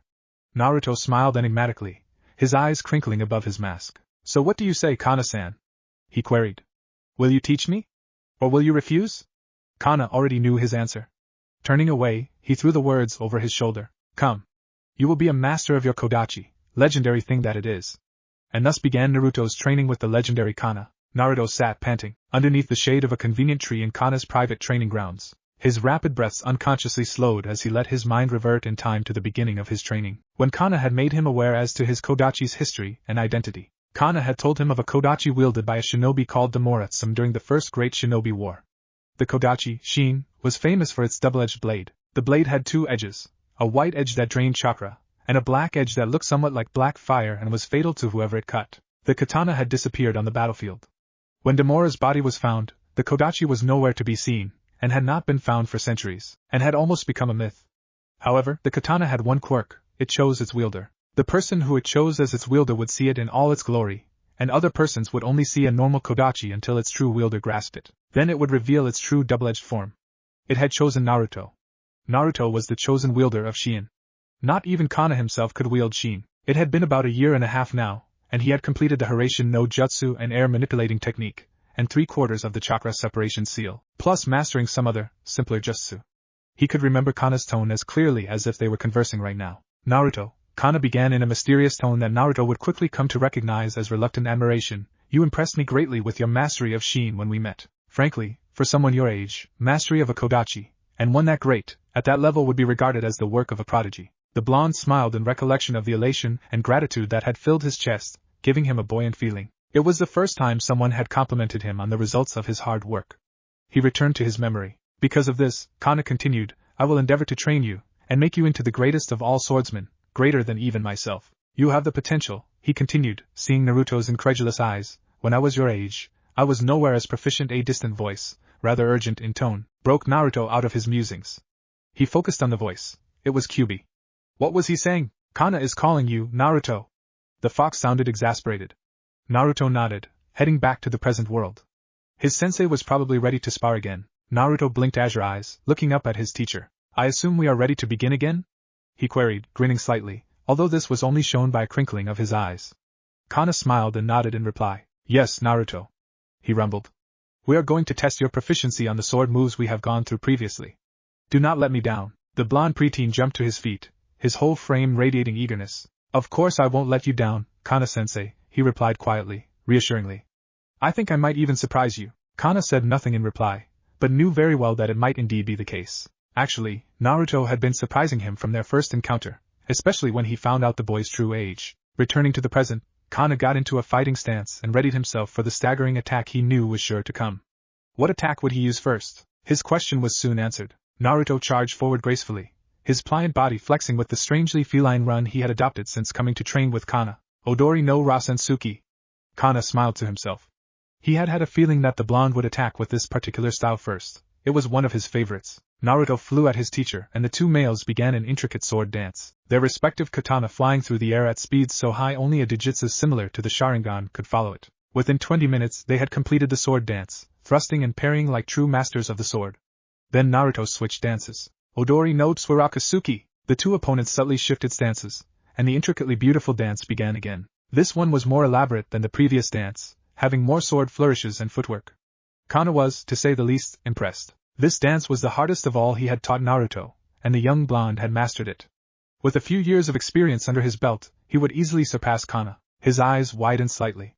They had already completed the dance, and now Naruto was switching again. Yugir Katameshi Aikiba. Kana was forced to go on the defensive as his student began the aggressive swordplay, jabbing and thrusting with obvious, deadly strength. The teacher stumbled slightly at the end of a particularly vicious thrust, his strong arms vibrating a bit from the tremors passing through their respective katanas from the force of the thrust and parry. The two shinobi continued to fight in the same aggressive, slightly animalistic style, Naruto occasionally reverting to a defensive position when his teacher made a particularly quick, ferocious thrust. Exhilaration ran through their bodies, their chakras shifting and molding like the dance they were currently utilizing. Then Naruto changed his stance again. Odori no Shaoshigufu. The dance shifted, and became gentler, but the speed increased, befitting the tornado name. The speed of their moves increased until their hands and katanas were a blur, like an actual tornado. Kana smiled grimly as he parried blows from Naruto's katana. His student was a formidable foe. The dance went on for a few more minutes, and then changed again. The duo went through two more dances, Odori no Haikesuki and Odori no Jujin, before Naruto shifted into a stance that Kana was entirely unfamiliar with. His student grinned triumphantly under his mask at his sensei's surprise before crying out, Akuma no Odori no Uzumaki. The teacher was forced to call on every tactic he knew or owned to counter the whirlwind barrage of attacks pressing in on him from all directions. He could only watch and wonder as his student proceeded to thoroughly amaze him with his proficiency. He had never seen this dance before. It must be something that Naruto created, and the surprise he mentioned earlier. Kana's eyes widened even more as once again, Naruto shifted into another unfamiliar stance. Odori no Gogyasuki! Cried Naruto, lunging forward and beginning an even more elaborate dance than the Odori no Tsurakasuki. This one was more graceful, a true dance speaking of a fiery passion coming from one's heart, and consuming the moon in its flaming arms, a dance born out of despair and triumph over depression. A dance reflecting his student's soul. The blonde mentioned came to a slow halt, his chest heaving slightly. His eyes crinkled as he took a look at his sensei's utterly blown-away expression. The two shinobi straightened and looked each other in the eye, clam azure blue meeting fathomless black ones, before Kana sank into a low bow. I hereby acknowledge you as my superior, Uzumaki Naruto. You have surpassed me, Kana, and I am no longer worthy of being your teacher. Now we are comrades, one of whom is both the younger and the greater. I bid you goodbye and good luck in the world of shinobi. Kana straightened and embraced his student in fatherly pride. It was true, Naruto's personality had endeared him to Kana, and the blonde became the son he had never had. Arigato, Kana-sensei, said Naruto quietly, releasing his foster father and closest friend, and former teacher. No more was said. Naruto packed his possessions and the two males rested before Naruto hoisted his backpack for the first time in a year and a half, ready to leave. With a wave and a poof, Naruto had left the mountain, and in a matter of seconds, reappeared in front of Iwagakure no Sato's main gates with a strong gust of wind. The blonde turned away from the gate and began the long trek back to Kumogakure. He was in no hurry. Besides, if he hurried, it would still take him all of 3 weeks, instead of the usual month. So he had absolutely no real reason to hurry. During the next 2 weeks, Naruto completed the chakra separation seal, and now a small crimson fox rode on his shoulders as he sped through the trees and other foliage. Kyubi had opted for an animal form rather than a human one as it would raise too many questions, and Naruto had placed an expert genjutsu on the fox to reduce him from the size of a horse down to a normal pup. The story would be that Naruto had encountered a dying mother fox on his way from Iwagakure on Sato and stopped to help her, when he had seen the small pup peeking out from under her mutilated and dying body.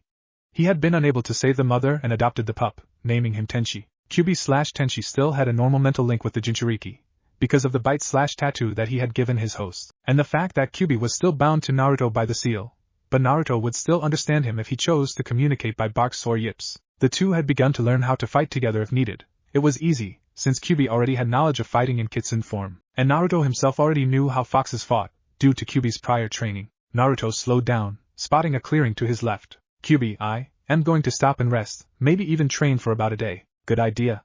The fox on his shoulder replied through their mental link.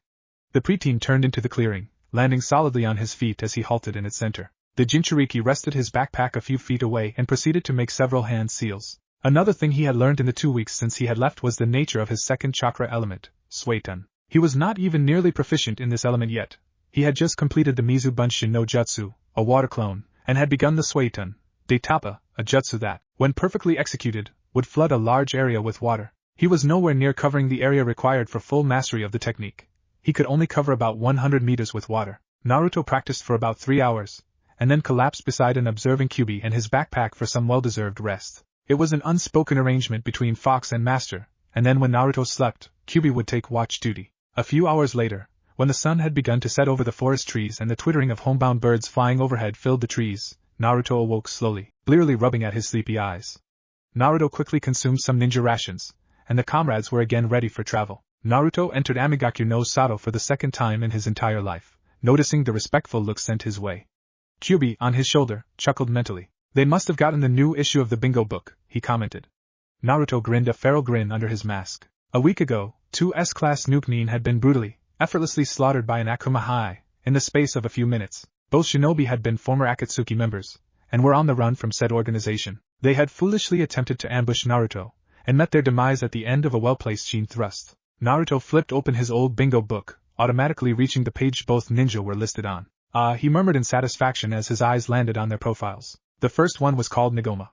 Naruto stared at the photo, memories flooding his brain. Nagoma was quite handsome. Short, shoulder-length blonde hair was slicked down and combed straight back. His green eyes were deceptive. They held the power of seduction, disguising the fact that he was a powerful killer. It was those same green eyes that Naruto had pierced with Shin, and the same green eyes that had seduced numerous female civilians and kunoichi alike, giving him the reputation as a ladies' man. Nagoma wore a black knee-length coat, similar to Naruto, standard black pants, a mesh undershirt, and like all other Akatsuki had painted his nails a dark color, in this case dark green. Naruto's eyes moved to Gatuga's profile. He had been the weaker of the two, not that one would easily deduce this from his hardcore appearance. Gatuga almost resembled an advertisement for a piercer's, so riddled was his face with various piercings. His nose bridge had 5 bars through it, and each ear was ringed with about 18 hoop piercings. His tongue was also pierced with 2 studs, side by side, and his thin lip had 3 small hoops on the left side of his lower lip. Gatuga wore a black turtleneck, and long, tight black pants with bandaged arms and carried a kodachi. His hair was a blue-black shade, and was in a short, spiky style actually very similar to Naruto's. An almost malicious gleam entered Naruto's eyes as he recollected the thrill and satisfaction he had gotten by fighting Gatuga. The Nuke Nin had actually been rather skilled with a kodachi, but of course, was no match for Naruto. He put away the older version of the bingo book and flipped open the newer version. Let's see what they have on me, just for kicks, he said to Kyuubi. The fox let out a small bark of laughter, and the pair began to peruse Naruto's profile. Let's see him, muttered Naruto vaguely. It seemed that they were puzzled as to his identity. All they had was his general description, mentioning that he apparently was a missing nin from an unknown village, and wore a mask that obscured his features, and his status as an S-class nin. They also had estimated levels of his various strengths. His taijutsu, kenjutsu and ninjutsu levels were estimated to be at kage level. However, his genjutsu was only at high chunin. He gaped when he saw his bounty. 45 million real? He screamed mentally in utter shock. That was quite a hefty sum. The Oto nin must want him badly to put up so much. Well, if Naruto had his way, he would be making sure that no one would be collecting that money anytime soon. Right now, he had to replenish his ninja ration supply and get some kunai custom made for his Hiraishin technique. No one, not even Kana, knew he had even created or completed the technique. Father-son, muttered Kyuubi again on his shoulder, the words coming out like a series of barks, growls and yips to the average ninja. Naruto frowned slightly. This was the second time he had heard Kyuubi muttering something about father and son in conjunction to his Hiraishin technique. What did the Kitsune demon mean? Father-son? He asked Kyuubi. The fox simply grunted in reply, and Naruto knew that the demon wasn't about to tell him. Well, at least not for now. The Jinchuriki shrugged. He had more important issues to attend to, like getting something to eat. Sarutobi's proposal. Naruto sighed. It seemed that even though he avoided all things Konoha, it always found him in one way or another. The Jinchuriki's gaze roamed over the 4 Konoha ninjas standing in front of him, assessing them, even as they assessed him, their eyes lingering on the small red fox on his shoulder. He had attempted to pass without incident, but they confronted him, and here he was, wondering how to get out of this mess without a fight. Naruto looked back at the ninja quartet, groaning mentally as he recognized them from the bingo book and vague memories of Konoha. Why did he have to meet this team? Hatake Kakashi, the renowned copy ninja, Sarutobi Asuma, Nara Shikaku, and Mitarashi Enko. His eyes lingered on the kunoichi, taking her appearance in. She was the most unfamiliar to him. The kunoichi was scantily dressed. She wore a full mesh bodysuit, and over that a dark orange skirt and an olive-green trench coat that did little to preserve the minuscule amounts of modesty she had left. Naruto scrutinized the Nara next. He looked exactly like Shikamaru, except an older, bearded version. The blonde's brow furrowed in puzzlement.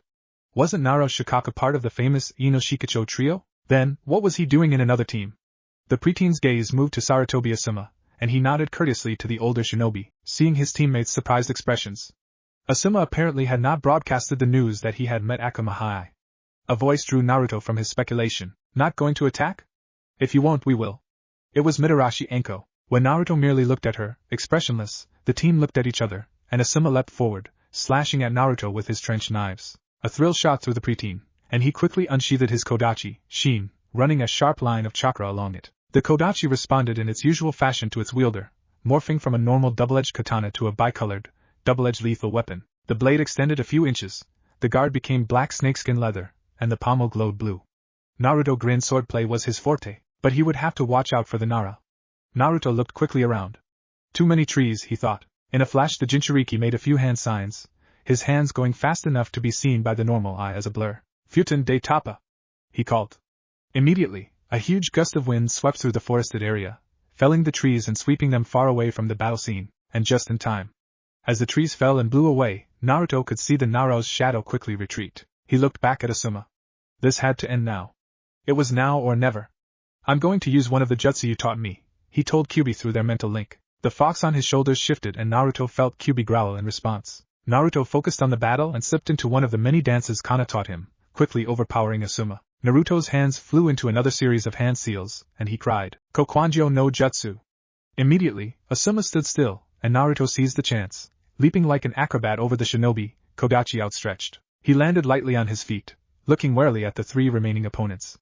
Kakashi, his distinctive gravity-defying silver hair glinting in the sunlight, stepped forward. What did you do to him? He asked, gesturing at Asuma. Naruto's eyes crinkled above his mask, telling Kakashi that he was either laughing or smiling. But Naruto remained silent. He calculated the time he had given Asuma to cancel the genjutsu. He wouldn't underestimate him. It was almost up. That meant that he had to defeat 3 Jounin-level opponents in 10 minutes. The blonde frowned. Hiraishin. It was his only chance. He would shunshin around the field, and mix in a Hiraishin. He gave a decisive nod, and before any of his opponents could move, flashed around the battlefield. Then, as he neared the Nara, he used Hiraishin, thanking Kami that he had thrown the Hiraishin kunai earlier. His Hiraishin technique was his other masterpiece. Naruto had put a complex chakra storage seal on each special seal-absorbent kunai, and filled it with his chakra, so that the seal would recognize the chakra signature. So when he threw the kunai, the seal would seem to shine brightly at him, and all he had to do was let the chakra in the special seal tug on his chakra. At first, he had instinctively resisted the tug, and the technique had failed. But when he allowed himself to be controlled by the tug of the kunai he focused on, he felt his body drawn into something that looked vaguely like a yellow tunnel. It was only after he did it for the first time that he realized that he was basically seeing his own afterimage in front of him. That is, his brain had already reached the point, but his body had not. The persons outside would not see him, as the yellow tunnel was purely mental. He had figured out that the yellow was purely his hair color after dyeing his hair red. The tunnel had turned red. In the tunnel, everything became slower. In short, a shinobi using shunshin looked as if he were merely jogging from one spot to another.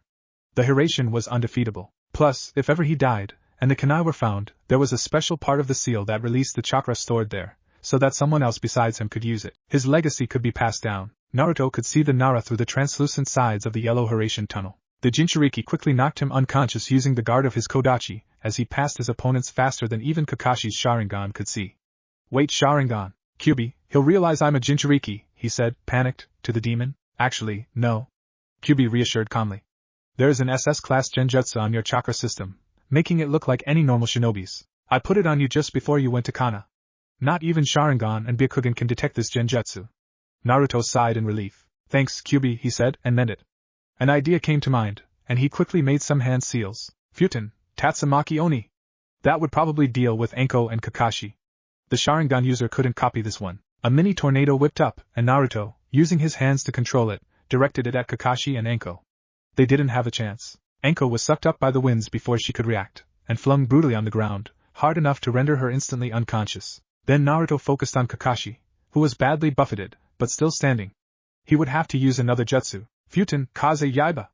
Invisible blades of wind suddenly cut mercilessly at the copy ninja, tearing his flesh to ribbons. Blood spurted, and Kakashi fell like a useless marionette.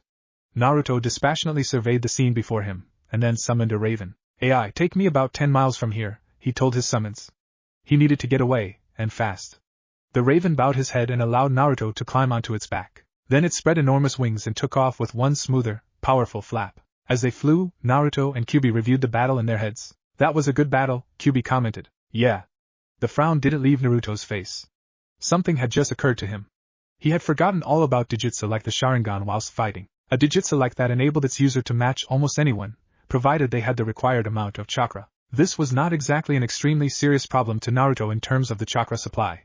It was that the abilities of the Sharingan, the copying abilities, were more than enough to counter many jutsu, thus rendering some of the opponent's abilities null and void. In a battle, each jutsu a shinobi had in his arsenal gave him an edge on the opponent, and if each jutsu was rendered useless, then that shinobi was in trouble. Naruto frowned again. He needed to find a way to counteract the Sharingan, just in case he had to fight Kakashi, Sasuke, or Kami forbid Itachi. He thought again. The most obvious way to counteract the Sharingan's copying abilities was to make sure it had nothing to copy.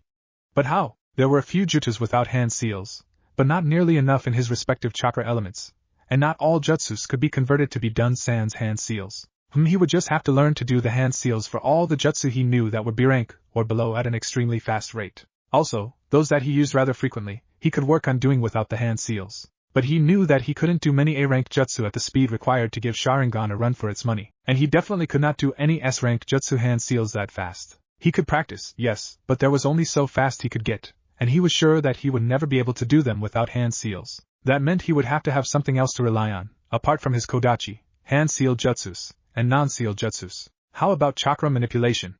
Broke in Kyuubi's voice suddenly, giving Naruto a slight start. Your chakra is wind-natured, and wind element chakra has a natural cutting edge. You should use that to your advantage. For instance, if an opponent rendered your arms useless, and tied you legs, you could run your chakra on the outside of your skin, and its natural cutting ability would sever the ropes binding you. You wouldn't even have to concentrate on giving it a cutting edge like other ninja with different chakra elements. A smile spread across Naruto's face. Kyuubi's idea was pure genius. Thanks, Kyuubi, he said to the demon. You just gave me an idea. Kyuubi's curiosity was aroused. What idea? He aside. Naruto smiled slightly before answering. Well, you talked about running chakra down my body, and it gave me inspiration. If I coat my fingers in chakra, a normal shinobi will not be able to see it, and because of the natural cutting edge that my wind element chakra has, I will be able to cut them with just a touch. Kyuubi's eyes widened. Now that was pure genius. Naruto thought some more, as another idea entered his head. He was jerked from his train of thought, however, when the raven stopped, landing gently on the ground. We are here, Uzumaki-sama, AI informed Naruto. The blonde slid off the raven's back, thanked him absent-mindedly, and sat on the ground as the raven poofed away. Then he snapped his fingers suddenly, and drew out a blank scroll and his reed pen, and began writing furiously. When he had finished recording his thoughts, he resealed the scroll, and turned to Kyuubi/Tenchi. We'll camp here for tonight. The duo set up camp, and were soon asleep, their bodies exhausted. Naruto silently reviewed the jutsus he could do with super-fast hand seals, as he and Kyuubi sped through the trees. A smirk grew on his masked face as he realized that there were quite a few. Rasengan, Futen, Rasengan, Kokiangyo no Jutsu, Shiho Happo Shuriken, Bunshin Daibukaha, Suetun, Mizu Bunshin no Jutsu, Futen, Kaze Yaiba and a lot more. He had also perfected the aspects of chakra manipulation he had thought of earlier, like coating his fingers in his wind-natured chakra, making it into a technique. He called it Futen, Sashiki Tasaki, literally cutting fingers. This technique, depending on how much he honed his chakra, could give a superficial cut, or even sever a limb. The 12-year-old was extremely proud of this technique. Not even Sharingan could counteract it. He had exploited his wind-natured chakra even more in the past few days, and come up with 3 techniques, one involving Shin, and the other an actual technique. The one with Shin had occurred to him when he was practicing with the Kodachi one day, running the chakra along the blade. He had put 2 and 2 together, realizing that if his chakra had natural cutting ability, and his sword a cutting edge, then the damage wreaked on his opponent if he stabbed him with a combination of the 2 was almost incomprehensible. The other was more complicated, and was more like a hybrid of Rasengan and Sashiki Tasaki. He called it Futen, Rensei Yud, the drilling arm. In this jutsu, he surrounded each of his arms with chakra, and then rotated the chakra around his arms so that they resembled twin drills. The destructive power of this jutsu was off the charts. The first time he had tried it, on a tree, it had almost done more damage than a raisin gun. The third technique was simply chakra manipulation.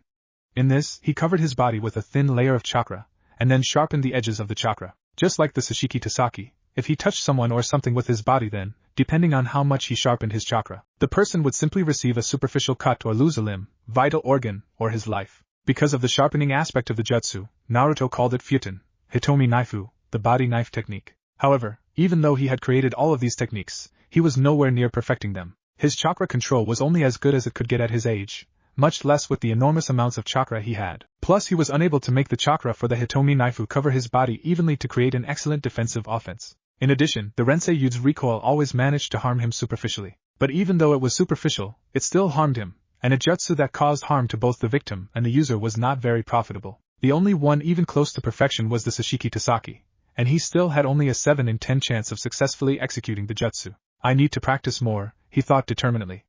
I can't have Jounin attacking me like that again and not be able to easily defeat them. Che, they didn't even have to attack. It was that stupid Kunoichi. Kyubi chuckled. Well, you are an S-class nuke with a bounty of 45 million ryo on your head. I think it is safe to assume that you have more than a few enemies. Naruto chuckled. True. A silence fell between shinobi and demon as they flew through the trees. They knew they had much more to face. Kakashi awoke slowly. He blinked in confusion as his disoriented mind attempted to place his surroundings. The Cyclopean shinobi turned his head stiffly, noting the pain in his body from several bandaged areas on his torso, legs and arms. The memories came rushing back as he caught sight of Naro Shikaku and Sarutobi Asuma sitting by the campfire. Enko was nowhere in sight. Akuma must have caught her too, he mused. It seemed that only he and the Kunoichi had been harmed. With a grunt, Kakashi raised himself slowly to a sitting position, extremely relieved that he could still move if he needed to. Hearing the grunt, Asuma and Shikaku looked over at Kakashi. Their faces lightened as they realized that their comrade was finally awake and functioning. Finally! We were beginning to worry, said Sarutobi Asuma, smiling with the ever-present cigarette dangling from the corner of his mouth. Kakashi's one visible eye widened. Why, how long have I been out? He asked, his voice gravelly from lack of use.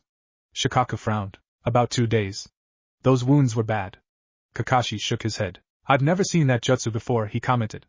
Nor have I seen the one he used on Enko. How is she, by the way? She's fine, answered Asuma. On watch. The copy ninja nodded.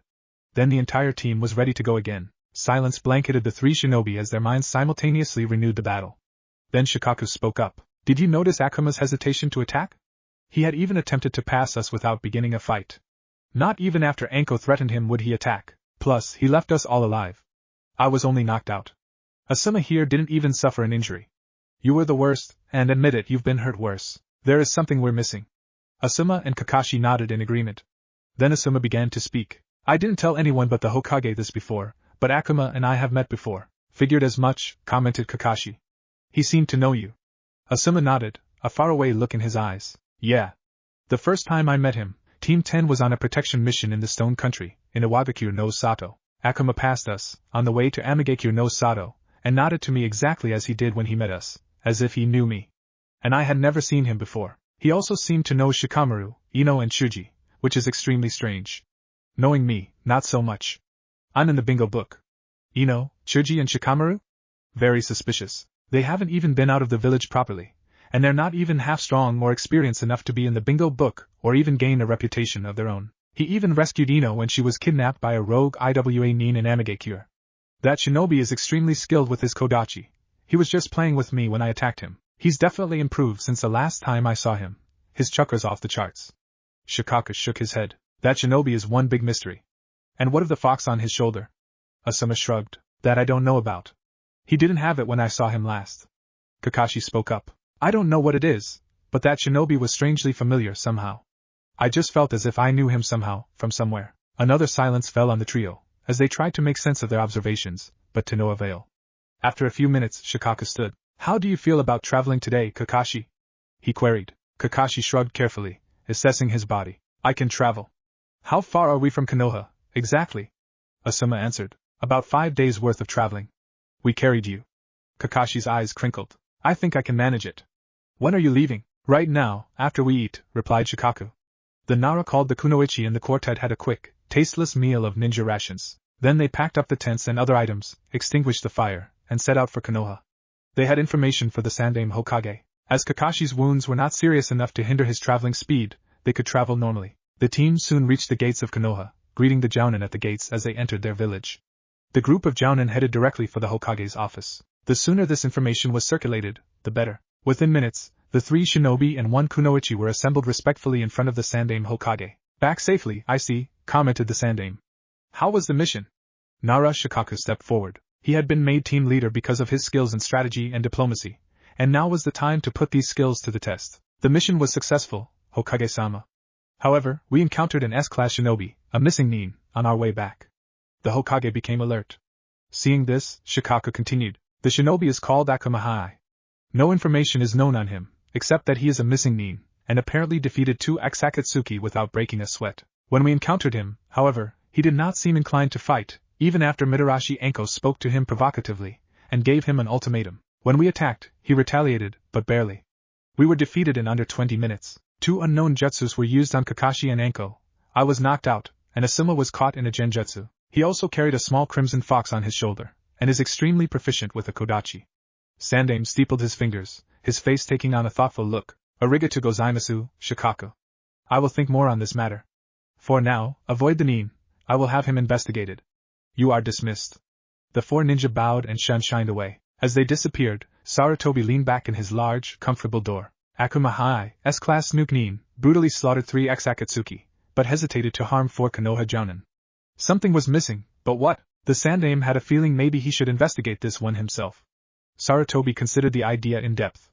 Yes, he would do it. It was highly irregular, almost unheard of, but he had no paperwork. For once, all relations were stable, there was no sight of Orochimaru or the Akatsuki, and he had not taken a vacation in a while. A vacation he could use it as his cover. The decision was made. Sarutobi would investigate this himself. Naruto walked sedately through Kumogakure's gates, nodding politely to the 2 Jounin at the guard booth.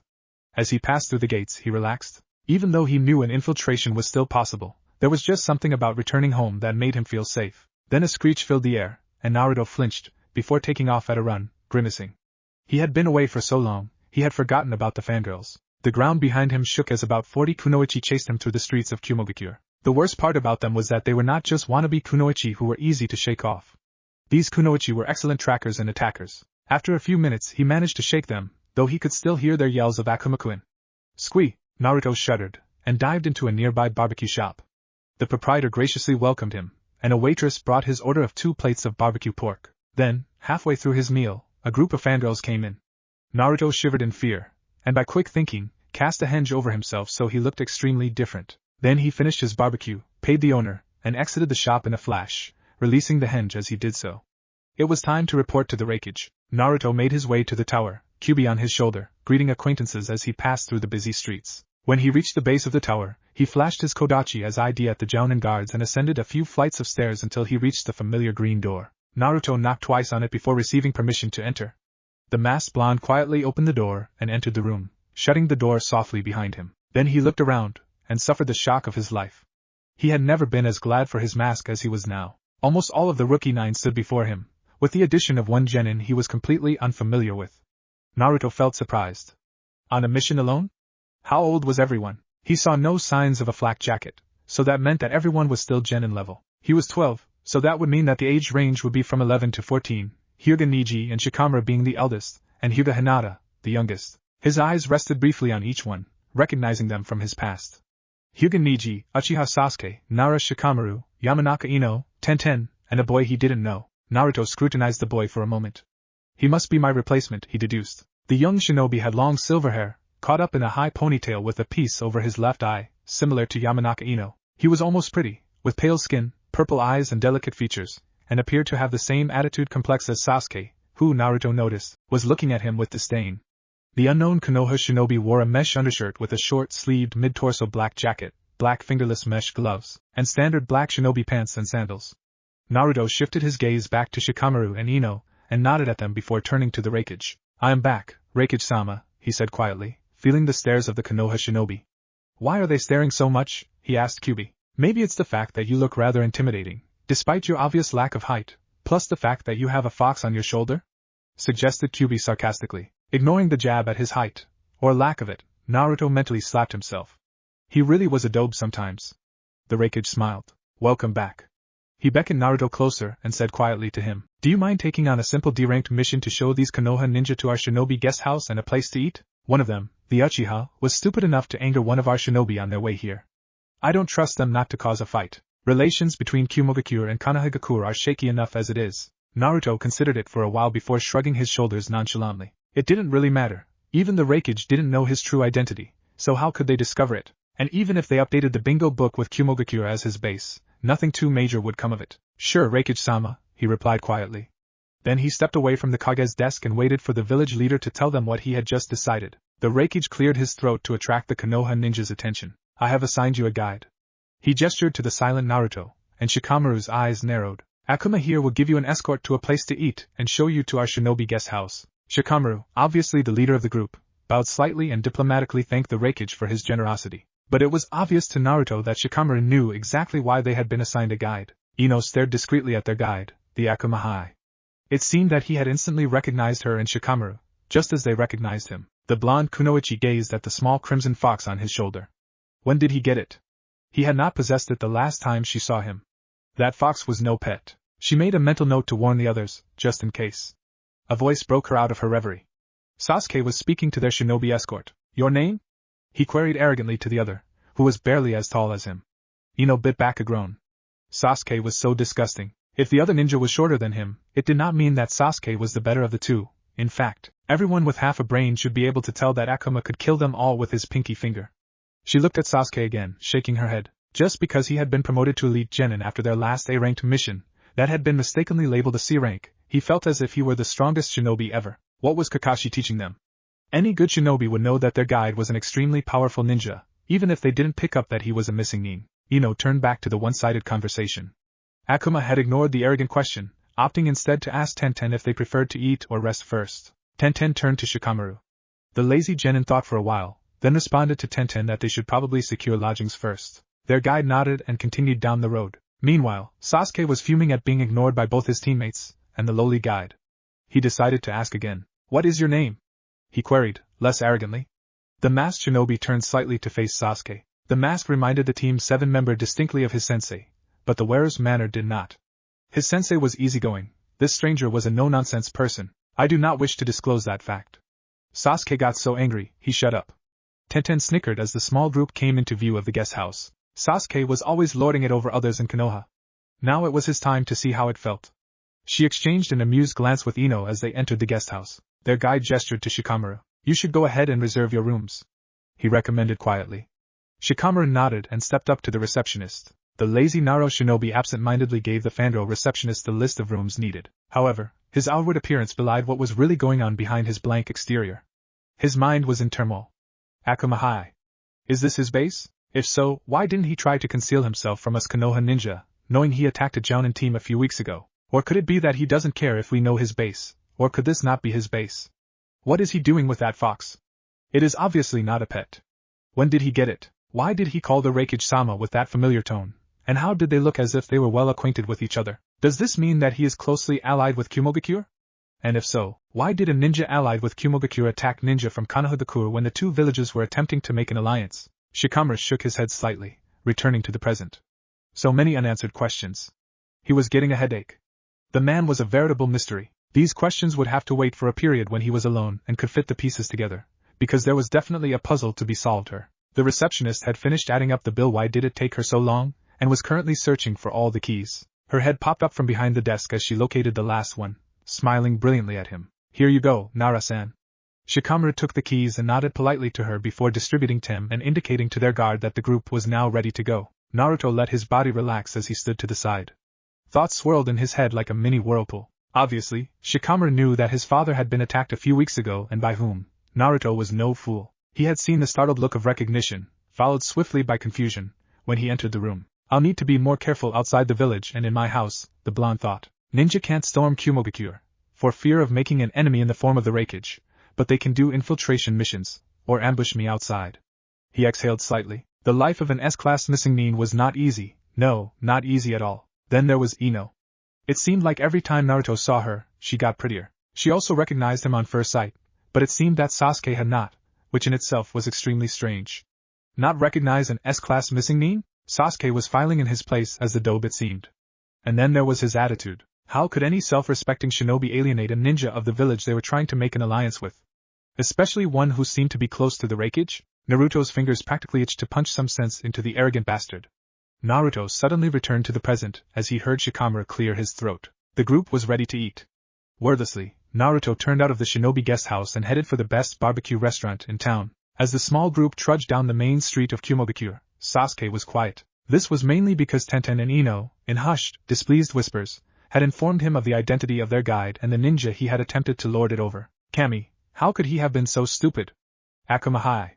Why didn't he recognize the S-class nuke-nin? Inadvertently, another S-class nuke-nin filled his mind, and he growled. He would not go there. He had sworn to Sandaime not to go after Itachi, no matter what happened. Sasuke still didn't know exactly what happened on the night of the infamous Uchiha clan massacre, but the Hokage had dropped enough hints for him to pick up that Itachi should not be the one he should direct his anger at. He wasn't stupid. He knew that the Uchiha had started to become corrupt. Sasuke scowled. He would not fall like any of the other Uchiha, not like Itachi, who became hunted, and certainly not like his weak family members, who couldn't even fight to save themselves. They were not worthy of being Uchihas. He was the last and the best Uchiha. Itachi didn't count. He would revive his clan, and make it even stronger, and greater than it had ever been, by himself. He didn't need anyone except a wife. Maybe Sakura. That girl was getting smarter and stronger, plus she thought he liked her. Yes, Sakura would be the one. At least she was pleasing to look at, since she had grown into her forehead. Plus, she didn't like the dobe.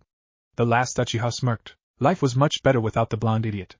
Good riddance, dobe, he thought maliciously. His thoughts returned to Sakura.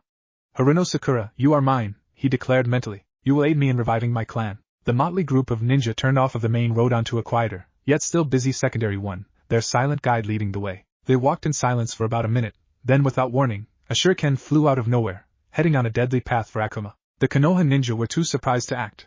They could only watch, frozen, as the missile advanced on the shinobi.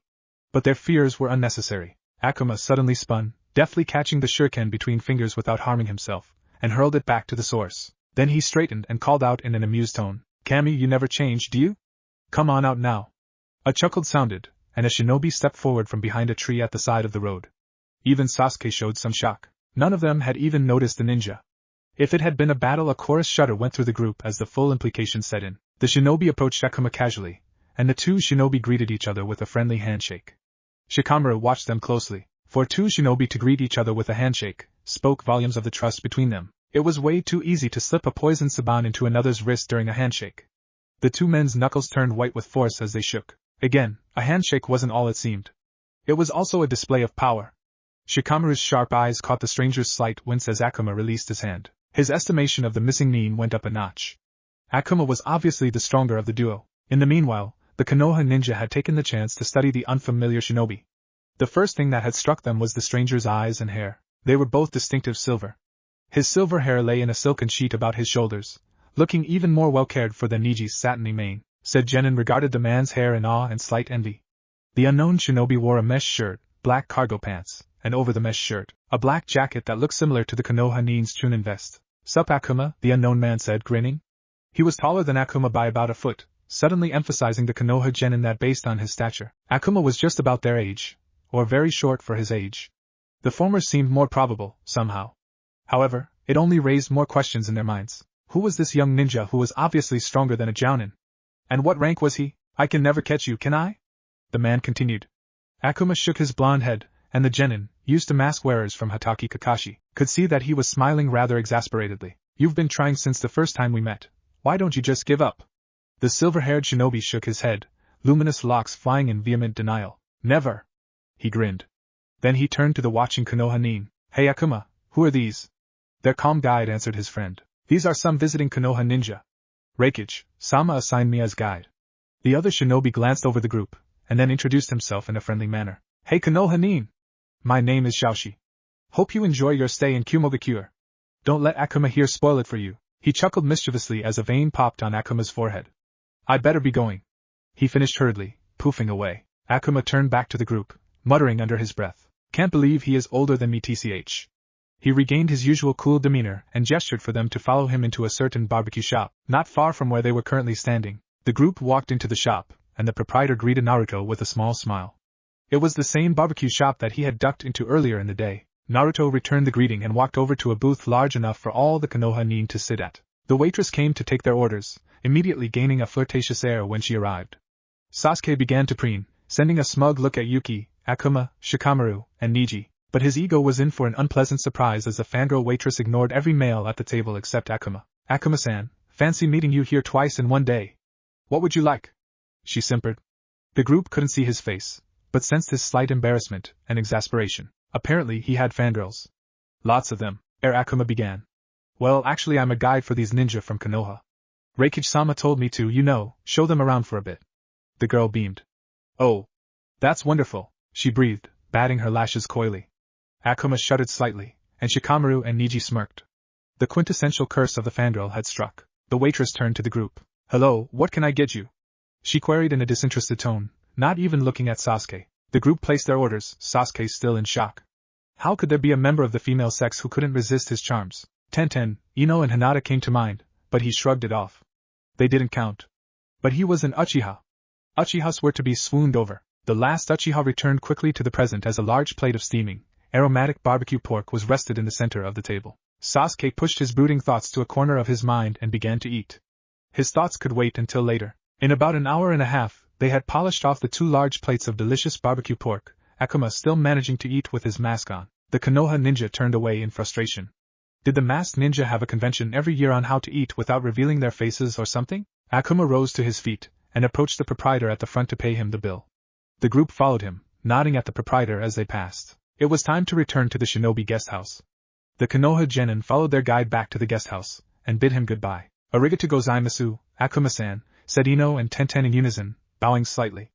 Akuma gave them a slight nod, and raised his hand in farewell as he walked away. A pair of sharp, observant brown eyes followed the retreating figure of Akuma High. So he's allied with Kumogakure, the observer mused silently. So did the Reikage know of the attack? Probably not. He wouldn't have agreed to the treaty if he knew Konoha shinobi had made the first threatening move. Sarutobi put his aged hands together in a familiar sequence of seals. He shook his head as the genjutsu settled on him, making him invisible. Being Hokage took away the thrill of going on missions. But now was not the time to reminiscence. The longer he stayed away from Konoha, the higher the chances of the discovery of his absence, and the chances of something bad happening as a result. Sarutobi walked behind the shinobi, making sure to keep a sharp eye out for person with Dijitsu abilities like the Sharingan and Byakugan, just in case. Akuma walked on, oblivious to the Hokage stalking him. The young shinobi turned sharply off of the main road onto a hidden pathway, and began walking up the stone walk. Sarutobi followed, ever conscious of physical traps and genjutsus. As the shinobi entered his house, Sarutobi slipped around to the side, angling his path so he could get a glimpse of the shinobi inside his house. However, the Sandaime Hokage found he was unable to discern anything inside the house. A smile of surprise crossed his face. This young ninja is truly worthy of his reputation. A genjutsu? Well, I am the Hokage for a reason. Sarutobi made a long sequence of hand seals. Genjutsu, Chuwa no Jutsu. The Kage's body began to shift, becoming translucent in some areas, hazy in others. He looked like a cross between a shimmering mirage and a smoke screen. Sarutobi nodded in satisfaction. This was a genjutsu of his own creation. It could neutralize any genjutsu cast on him, or in an area he wished to enter. Sarutobi nodded again. He could see through the windows of the house. It had worked.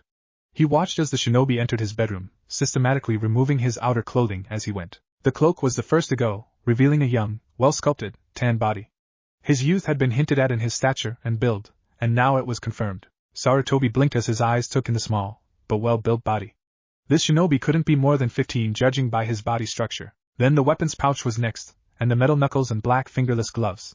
The young male sat down on the bed, his lithe body completely relaxed. Then he bent down and unbuckled his leather boots, flopping boneless backwards onto the bed after he had finished. Sarutobi contemplated the young ninja's relaxed state. He must be quite confident about the genjutsu placed around the house, he surmised. He had to admit that, based on the complexity of the genjutsu he had encountered, there really was no reason to worry. If he had not developed that genjutsu neutralization technique, he would have been defeated. The Kage's estimation of the shinobi rose another notch. However, he was drawn from his inner thoughts as the shinobi began moving again. He was taking off his mask. Sarutobi would remember that moment until his dying day. Even if he went back in time to that moment, he would never be able to prepare his mind for the shock he received. Actually, it was a double shock, somewhat like a double-layered genjutsu. You neutralize one layer quickly, yet another hits you in the face. At first the older shinobi had thought that it was his late student come to life in a 12-year-old body. But then the mask dropped fully to reveal whiskered cheeks, and Sarutobi had another surprise. It was Naruto. Wait, Naruto? A feeling of acute sadness filled the Sandaime Hokage. He had to get Naruto to return. The Hokage left his vantage point and went around to the front of the house. Raising an aged hand, he knocked on the front door 3 times in rapid succession. While he waited, he released the invisibility and neutralization genjutsus he had placed on himself. He heard the sound of cautious footsteps and the door slowly opened to reveal an armed, wary, fully masked and redressed Naruto. At the sight of the Sandaime Hokage on his doorstep, his azure eyes widened, and then his shoulders slumped. The preteen opened the door fully, allowing the Hokage to enter. The older man came in hesitantly, shutting the door behind him. The two males stared at each other, the air between them full of unspoken emotion. Naruto, Sandaime said sadly. The young male sighed heavily. Sarutobi Ajisen, why did you come after me? Sarutobi stepped forward and placed a paternal arm around Naruto's young shoulders, guiding him to a sofa in the adjoining room. They sat, and Sarutobi began with determination. It was time for Naruto to learn of his parentage. Naruto, I did not come to Kumogakure to look for you. Well, not directly. I had come to spy on one Akuma Hiei who had been attacked by a Jounin team from Konoha. The Jounin in the team reported to me that the unknown shinobi was hesitant to engage them in battle. This was unusual, to say the least, because that same shinobi had quickly and efficiently killed 2 ex-Akatsuki. So, since I had not taken a mission in a while, I decided to check you out. Highly irregular, I know, but there you go. The Hokage shrugged. Besides, Akuma Hiei was an S-class ninja. By the way, that genjutsu on the house is extremely complex. Congratulations. Even I had trouble getting through. A smile crossed Naruto's masked face, and his shoulders relaxed. Sarutobi continued. I came, Naruto, to inform you of your parentage, and to ask you to return to Konoha.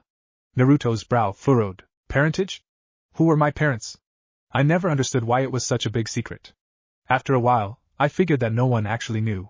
Sarutobi shook his head. After realizing how much Naruto resembled Minato, he came to the conclusion that it would be impossible to conceal his heritage from other persons. It was time for all to be revealed. But something had to be done first. Naruto, could you remove your make? I feel as if I'm talking to a stranger. He saw Naruto's hesitant expression, and his heart sank. Had he destroyed his surrogate grandson? Naruto watched, his heart hurting, as his surrogate grandfather and Hokage's face fell in acute disappointment and sadness. Should I take off the mask? He asked Kyubi. The fox didn't hesitate in his opinion. Yes, Kit. Your Hokage has no ill will towards you. In fact, he was the only one who truly loved you, as far as I can tell. The demon said nothing more, although he knew Sarutobi would reveal something extremely shocking to Naruto, something that had been hidden from him since birth, for his own safety. Naruto returned to the present. Lifting his hand to his face, he grasped the mask and drew it down. Sarutobi's face and heart brightened. Maybe there was still a chance of redemption. The Sandaime Hokage gathered his thoughts and began. Exactly 12 years ago, Konoha had a man called Namikaze Minato as the Yandaime Hokage. Minato had just ascended to the Hokage's position, about 2 years before, and had married a woman named Uzumaki Kushina. He saw Naruto's eyes cloud with confusion, and smiled before beginning again. Minato was my student, and he and Kushina were very dear to me. The Yandaime ruled for a short time, but those were the most blissful years Konoha has ever seen. Then on October 10th, the Kyubi no Kitsune attacked. Naruto felt an immense sadness at the back of his mind, emanating from the gigantic fox demon sealed inside him. Kyubi never said it, but from his actions, Naruto gathered that he was extremely regretful of Konoha's loss. He tuned back into Sarutobi's explanation. There was much bloodshed. Countless ninja rose to protect Konoha and died in vain. The village was in a panic. Could the demon be stopped? Then their beloved Hokage came to their rescue, as a good Hokage always does. However, his solution came at a giant cost to both him and the village. Naruto broke in. Yes, he lost his life, and Konoha lost the great Hokage. Sarutobi shook his head. True, but that is not all he lost. He also lost his wife and son. Sarutobi could see Naruto's confusion. It was almost palpable. You see, Minato and Kushina had had a baby boy on October the 10th, a few hours before Minato faced the Kyubi. Kushina died in childbirth, and Minato was forced to seal the Kyubi no Kitsune into his precious son, whom he loved more than life itself, at the cost of his own life. He believed his son would be viewed as a hero, but the fickle people of Konoha did not oblige their beloved Yandaime's last wish, instead treating his son as if he were no more than trash. A tear rolled down Naruto's cheek as agonized blue eyes, so much like Minato's, stared at his surrogate grandfather. Without a word, the Hokage put his arms around Minato's son, Namikaze Naruto. There were times when everyone needed a hug, even the Shinigami himself. After a few moments, Naruto composed himself. Why Ajisen? He queried in a shaky voice, his body visibly trembling from the shock. Sarutobi understood the question Naruto was unable to ask.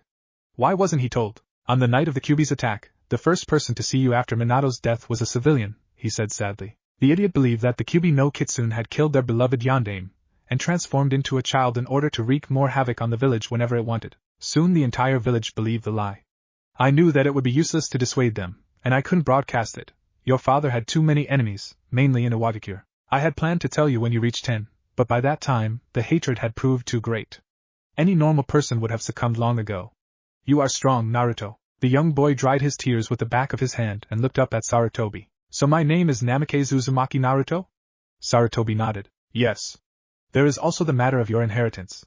The Yandere Hokage had a clan complex, along with a sizable bank account, all entrusted to you for when you became of age. There is also a box of scrolls, containing 2 jutsus that define the Yandere. Kyuubi chuckled in the back of Naruto's mind. This should be good. Kit will finally realize my shock. Naruto heard the demon, but didn't understand. Nani? What do you mean? Kyuubi chuckled again. Just listen to your Ajisen. You'll see. Naruto returned to the present. Sarutobi was speaking. Those 2 jutsus are called Hiraishin no Jutsu and Rasengan. Hiraishin was what earned Minato his moniker of Konoha's Yellow Flash. Naruto shook his head, sun-kissed locks flying in complete bewilderment. He could hear Kyuubi laughing, but ignored him. Rasengan? Hiraishin? He repeated in a dazed voice.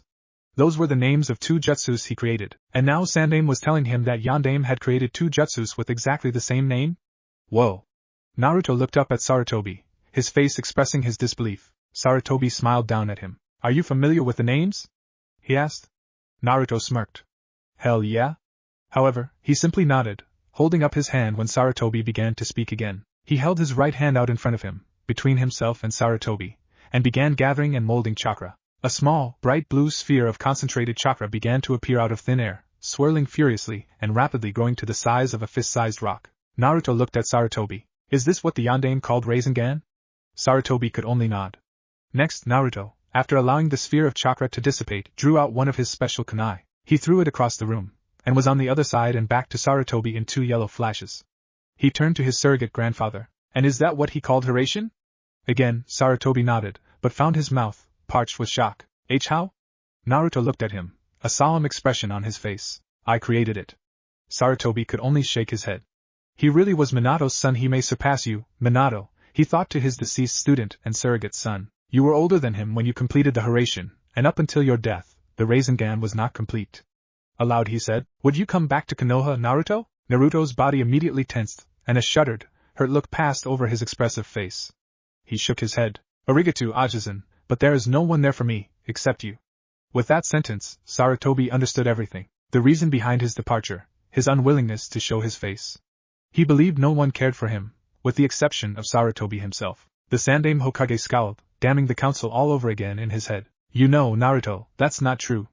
The preteen raised his face to his surrogate grandfather's, the question clear in his eyes. Sarutobi continued. Yamanaka Inoichi, Naro Shikaku, Mitarashi Enko and Sarutobi Asuma, my grandson, all volunteered to take you in at various stages of your childhood, but their requests were denied by the council. Also, Hatake Kakashi and Yamano Irika, your 2 teachers, care for you. At the mention of Kakashi's name, Naruto's face darkened. I don't trust Kakashi, was all he said. Sarutobi sadly noted the lack of sensei at the end of Kakashi's name. It seemed that the damage Kakashi had done to the relationship between himself and his student was irreparable. Sarutobi spoke again. So, will you come back?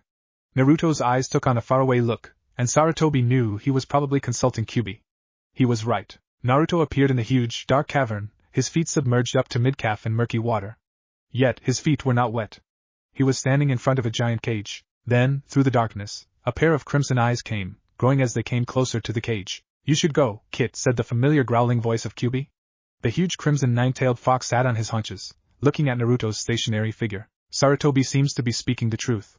Besides, you are strong enough to kill any one of those pathetic Konoha ninja that are stupid enough to attack you. I say go. You have nothing to lose. The young boy nodded, and then disappeared from his mindscape. Sarutobi watched as Naruto's eyes refocused. His heart fluttered nervously against his ribcage, something that had not happened in a while. What would Naruto's decision be? The Kage grew alert as the Namikaze opened his mouth. I will come. Sarutobi had to forcibly restrain himself from crying in relief. Instead, all he did was smile. Thank you, Naruto, he said quietly. You have no idea how much this means to me or your father. Naruto nodded, and then a smile broke out on his unmasked face. Thank you, Ajisen. Namikaze in disguise. Ino looked despondently out of the guest house window of her assigned room as she strapped on her many weapons. She carried almost as much as Tenten. Against her will, the kunoichi's mind wandered to their erstwhile guide, Akamahai. She frowned, her brows puckering ever so slightly. His reputation belied his appearance. The only thing that gave away his power was the way he walked, like Shikamaru. He looked rather lazy and laid back, but you still got the feeling that he was taking in more than you. The kunoichi's frown grew more pronounced as she pondered the strange feeling every time she was around Akuma. Each time she encountered the missing nin, she felt, somehow, that she knew him, and that he knew her, as if they shared a special link. But that wasn't possible. The only person she had ever felt like that with was with Naruto. Naruto, she breathed, almost reverently. Ino's love for the blonde shinobi had not diminished over the years since his disappearance. Instead it had grown, cherished tenderly in the recesses of her heart. She didn't speak to Sakura anymore. The other girl had become a heartless monster. Sakura threw herself at Uchiha Sasuke daily, cared more about seeing Sasuke-kun than training, and if Naruto was even mentioned, laughed in malicious triumph and said viciously that she was glad he was gone and that she hoped he was dead. Ino's hopes were exactly the opposite. She hoped that Naruto would come back, that he was still alive, and as powerful as she knew he could be.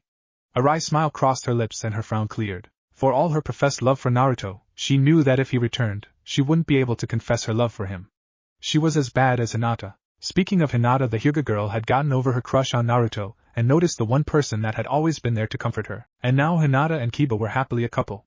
Hinata didn't even stutter anymore. Ino was jerked from her thoughts by a sharp rap on the door. "Ready, Ino?" It was Tenten. Ino looked around, disoriented, and then realized she was ready. Grabbing her weapons pouch from the bed and strapping it on quickly, she called, "Coming!" The kunoichi walked quickly to the door and opened it, revealing a smiling Tenten. She smiled back, and the two kunoichi walked down to the lobby of the guest house, where the rest of their team awaited them. The wind ruffled Shikamaru's ponytail as he sped through the trees at the back of his team formation. The Uchiha was beside him, with the two kunoichi in the center, and the Hyuga and Yuki at the front. The Byakugan was useful for spotting oncoming enemies. The Naro's mind drifted away from shinobi matters, settling on something that had been puzzling him earlier. The missing nin, Akamahai. He was an enigma, that was for sure. Shikamaru had been immobilized by shock when the nuke nin appeared in the Raikage's office, of all places. Immediately, his mind was besieged with questions, most of which he still didn't have the answers to. The first one was the matter of his pet fox. When did he get it? That sure wasn't a pet. And did the Raikage know of the skirmish between Akuma and the Konoha Jounin team? Probably not, he mused. It had been kept incredibly quiet. He only knew because his father had been on the team, and the older man had told him. Shikamaru ran over the detail in his head again. His father's team had encountered the missing nin on a patrol for Akatsuki members, and according to his father, the nuke nin had seemed rather reluctant to attack, not even making a threatening move when Enko gave him an ultimatum. And even when they attacked, he only knocked them out and caused superficial wounds, before easily escaping. Nara Shikaka had said that the nuke nin could have killed them without batting an eyelash or breaking a sweat. So why did he only knock them unconscious? The only ones that had suffered wounds were Kakashi and Enko, from two unknown jutsus, and Asuma had not even been harmed. In fact, he was the only one still conscious. Shikamaru's mind drifted back to the matter of the Raikage. The man seemed to be on good terms with the nuke nin. Maybe they had come to an agreement. That was possible. For a nuke nin, Akuma was curiously passive. Shikamaru shuddered slightly. However, he reminded him somewhat of Uchiha Itachi, the same way he seemed to have a dangerous edge mixed in with high apparently passive nature. Maybe not as sadistic, but definitely just as dangerous. The Konoha genin pushed the thoughts away and refocused on his teammates. It wouldn't do to die returning home from a mission, especially not when they were a few hours' travel away. The lazy ninja's thoughts began to stray again as they traveled, landing as always on his missing friend. "Naruto, where are you? Please come home." "Naruto? What are you doing with this painting?" called Sarutobi from Naruto's living room. The painting was an exquisite watercolor of a meadow landscape. A blonde head appeared around the doorway, blue eyes sparkling. Give it to me," said Naruto thoughtfully. "I'll seal it, and when I move into Dad's house, probably put it up to make my own touch on the place, if you know what I mean." Sarutobi handed over the painting, surveying the now bare room. Naruto had sold all the furniture and major furnishings from the house, and was now putting the house itself up for sale. He had given the realtors notice a day ago, when Sarutobi convinced him to return to Konoha, and the realtor had already found a buyer who was willing to pay the price Naruto demanded. "Demanded is right," interrupted Kyubi. 20 million ryo? Isn't that a bit steep?" Naruto scoffed. "Please," he replied haughtily. "I've fixed up the house a lot since I moved in, plus the neighborhood is good, and overall it's a special house. Anyway, you didn't hear the buyer complaining, did you?" Kyubi chuckled. "I rest my case." "Good," shot back his host. Naruto refocused on the sealing scroll in his hands and looked at the pile of scrolls labeled differently on the ground in front of him. There was one named All, another named Miscellaneous, another Training, and Food and Medicine and Money. He had withdrawn almost all of his money from the Kumo's bank this morning. The sum for the house would be transferred through special courier to him, along with the remaining sum in the bank that served to keep the account open. No money meant no account. Naruto reached for the one marked clothes and drew out 2 items, a black mesh shirt and tight vest. Then he took off his cloak and mask and sealed them into the scroll. Next he reached for the one marked training, and after some hesitation, sealed his kodachi into the scroll. Those 3 items were what defined Akamahai, and he was no longer Akamahai. Uzumaki Naruto, now Namikaze Uzumaki Naruto, was back. Naruto took another look at the small pile of generic scrolls on his bed, then he reached for the one marked all, and efficiently sealed every single scroll securely in an inner pocket of his backpack. Scrolls were extremely useful. Then the preteen crossed to the opposite side of the room, where his boots lay, and slipped them on. He was ready to go. Ajisen? He called, descending the stairs. I'm ready. Sarutobi turned to face his surrogate grandson. Excellent.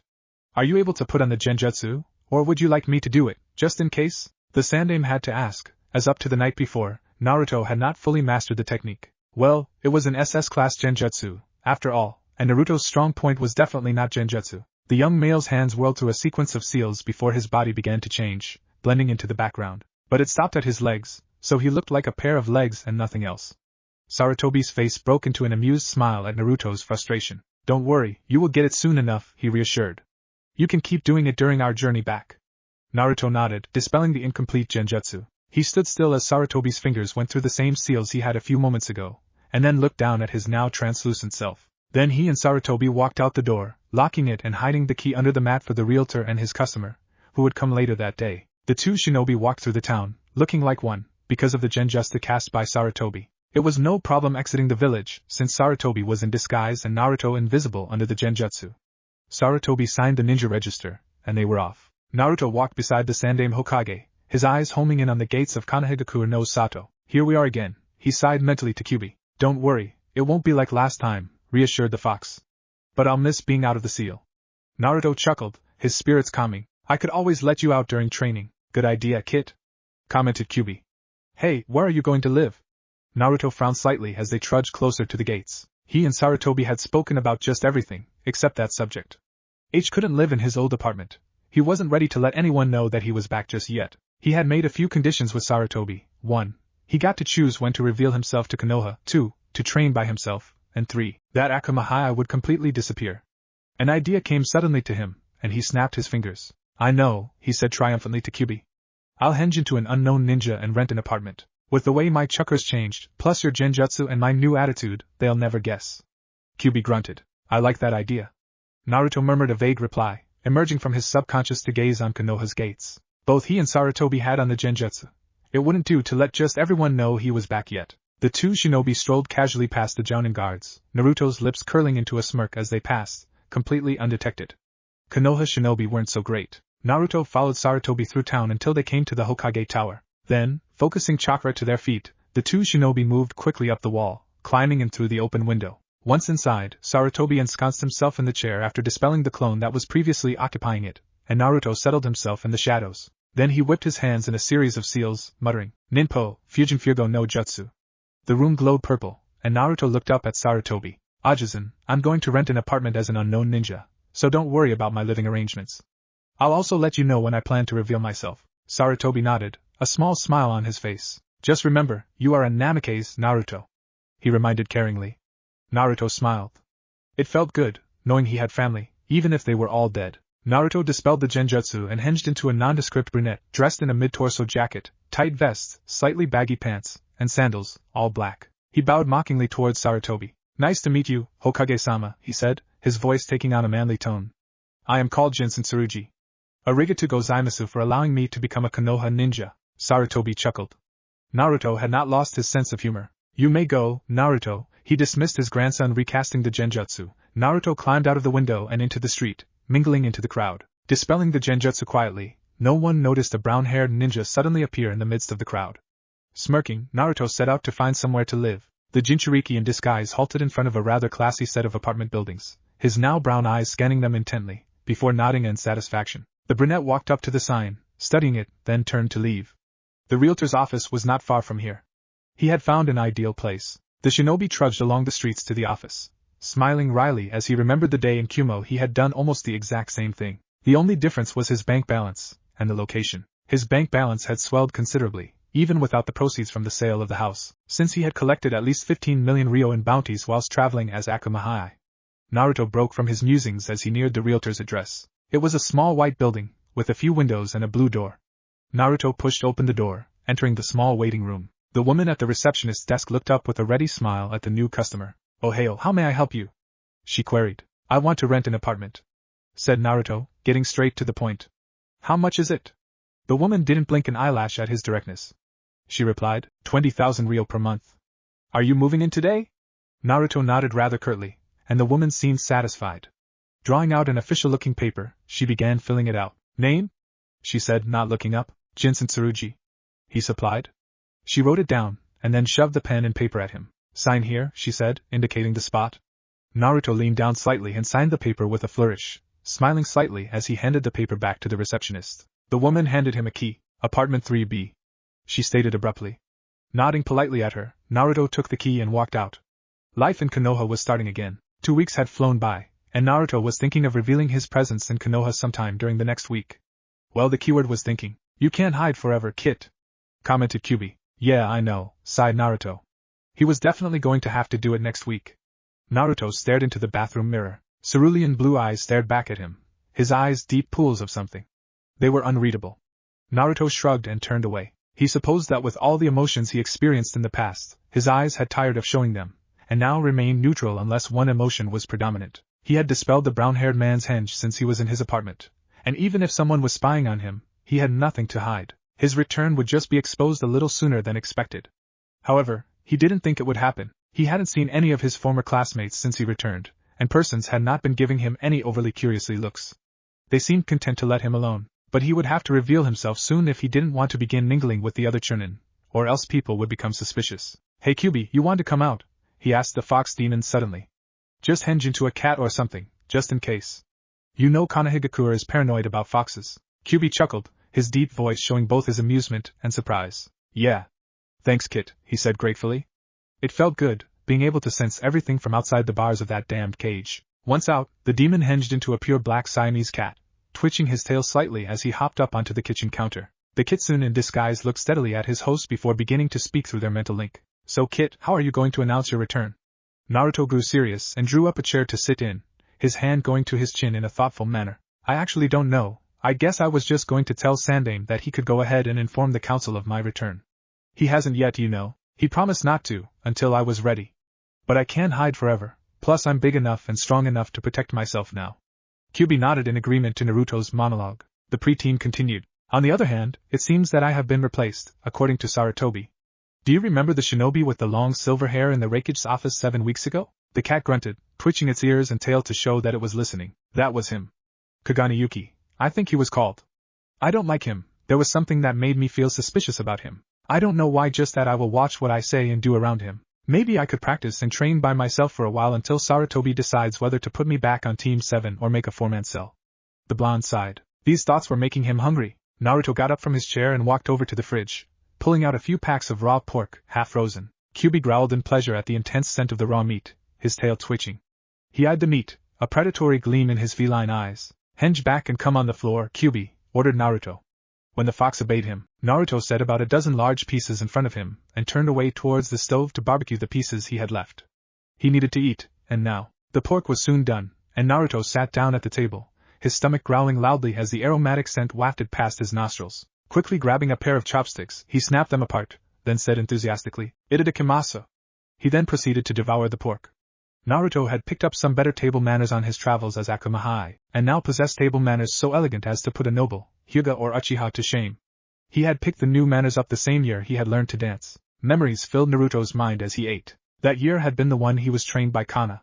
His sensei had noticed a distinct lack of the fluidity and grace required in his movements to actually make him a master swordsman. A swordsman without fluidity is like a katon-natured shinobi attempting to use Suta-natured jutsu, Kana had commented.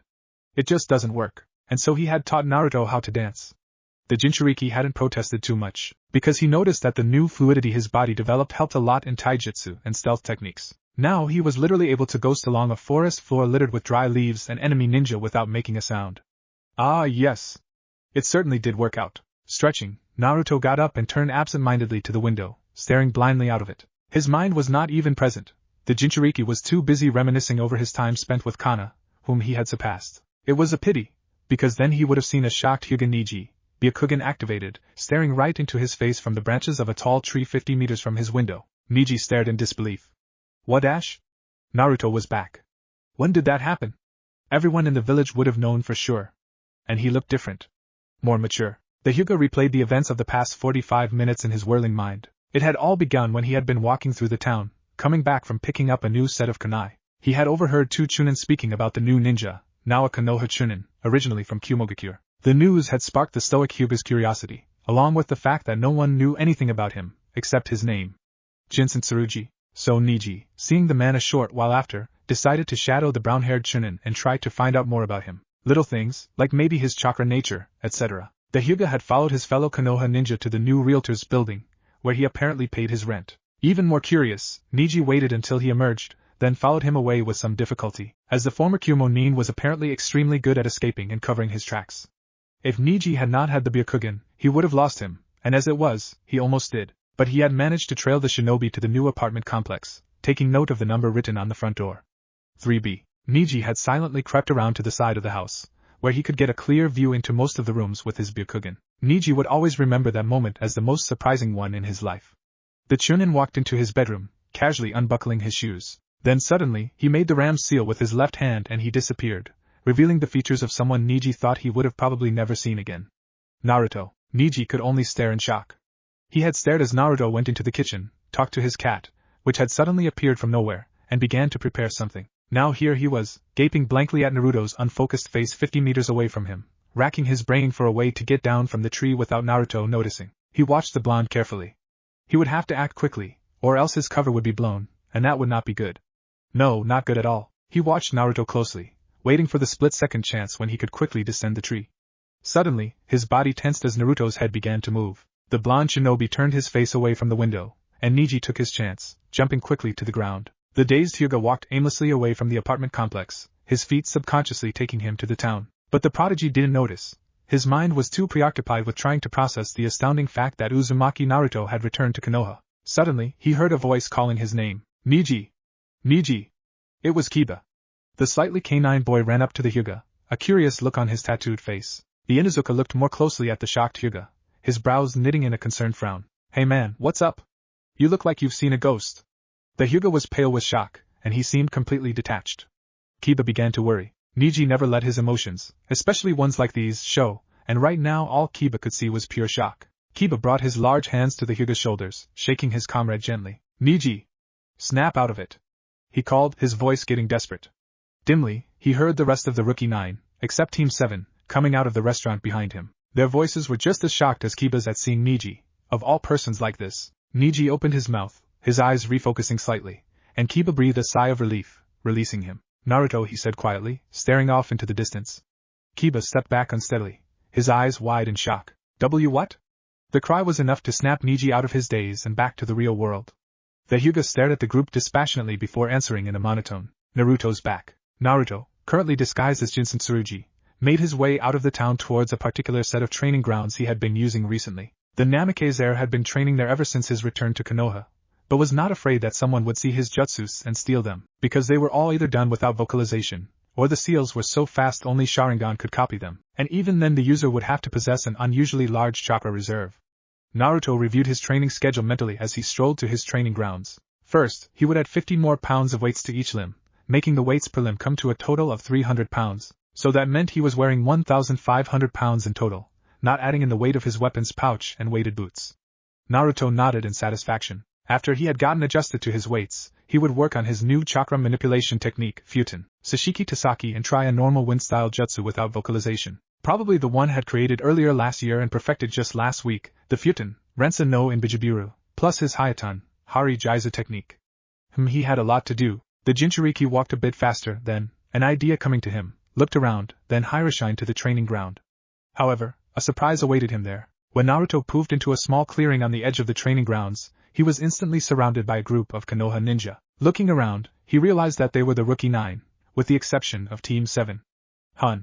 Good riddance, wherever they were. Naruto stood at ease, yet still ready to do a haration if needed. He looked at them dispassionately. His disguise didn't know them. "Who are you, and why are you attacking me?" he asked calmly. But he knew the jig was up. Somehow, they had found out that he was Naruto. His thoughts were confirmed when Kiba straightened, a disbelieving snort passing through his lips. "Come on, Naruto, we know it's you. Dispel the henge, or whatever that is." A brief smile crossed his face, and Naruto released the henge. "Hey guys," was all he said. The genin observed each other, Naruto's classmates in shock at the completely different boy in front of them. There was no orange in sight, and to put it succinctly, this new Naruto was hot. Spiky blonde locks tumbled in a mass around his forehead, 2 locks coming down on either side of his face, somewhat like an Uchiha, but wilder. The rest was just as wild, its untamed length reaching to his muscled shoulders. His face was leaner, with higher cheekbones, but still possessed a childish air, as he had just begun puberty, much like every other genin in the clearing. His high cheekbones were accentuated by partially faded whisker marks, and his cerulean eyes were more slated than before, giving him a feline air. He was not the tallest, reaching only 5 feet 2 inches, he was the average height for a growing 12-year-old boy. The young shinobi wore a tight vest under a mesh shirt, standard black shinobi pants, black leather fingerless gloves with metal knuckles, his hataite around his neck, choker style, and a pair of expensive leather shinobi boots. His weapons pouch was strapped around his right thigh. Naruto's bright blue eyes scanned the group. He dismissed Neji, Shikamaru, Chuji Ino, and Tenten. He had seen them recently as Akumahai. His piercing cerulean eyes rested on Hyuga Hinata, who for what was probably the first time in her life did not faint, turn red, or push her forefingers timidly together. She had found courage. Hinata had grown quite beautiful. Her blue-tinted black hair was shoulder-length, and her clothing style had not changed, but her beautiful lavender-tinted eyes and body held a new confidence. Naruto smiled slightly, and his gaze moved to her teammates, Inuzuka Kiba and Aburaim Shino. Kiba looked more feral than ever.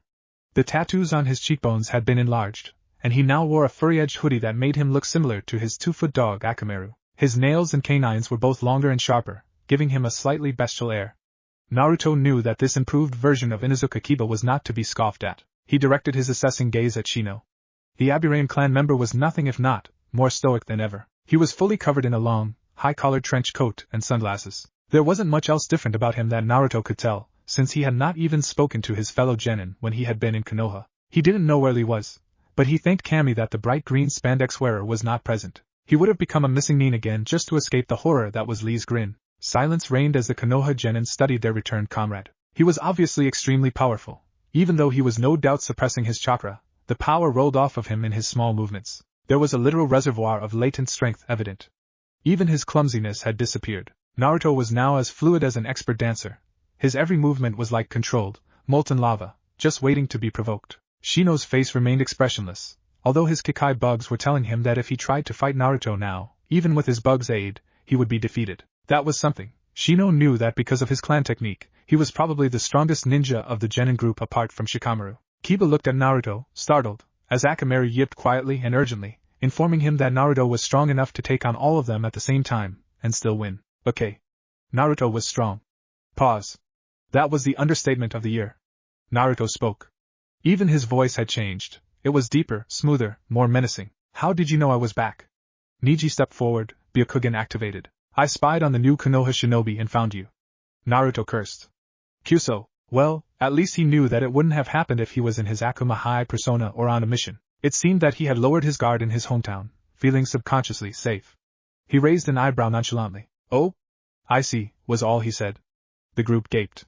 Naruto had surely changed. Where was the annoying happy-go-lucky Uzumaki Naruto? He noticed their shock and smiled wryly. Guys, that Naruto was a mask. I think the only persons here somewhat aware of that were Shikamaru, Neji, Ino and Shino. He remarked. This is the real me. Not quite as annoying or loud, nor as angsty as Hyuga here, but a perfect mix. Everyone laughed. This new form of sarcastic humor actually suited Naruto much better than his previous annoying jokes. So, what are you here for? Everyone grew serious again, and Shikamaru spoke. Why did you conceal yourself from us?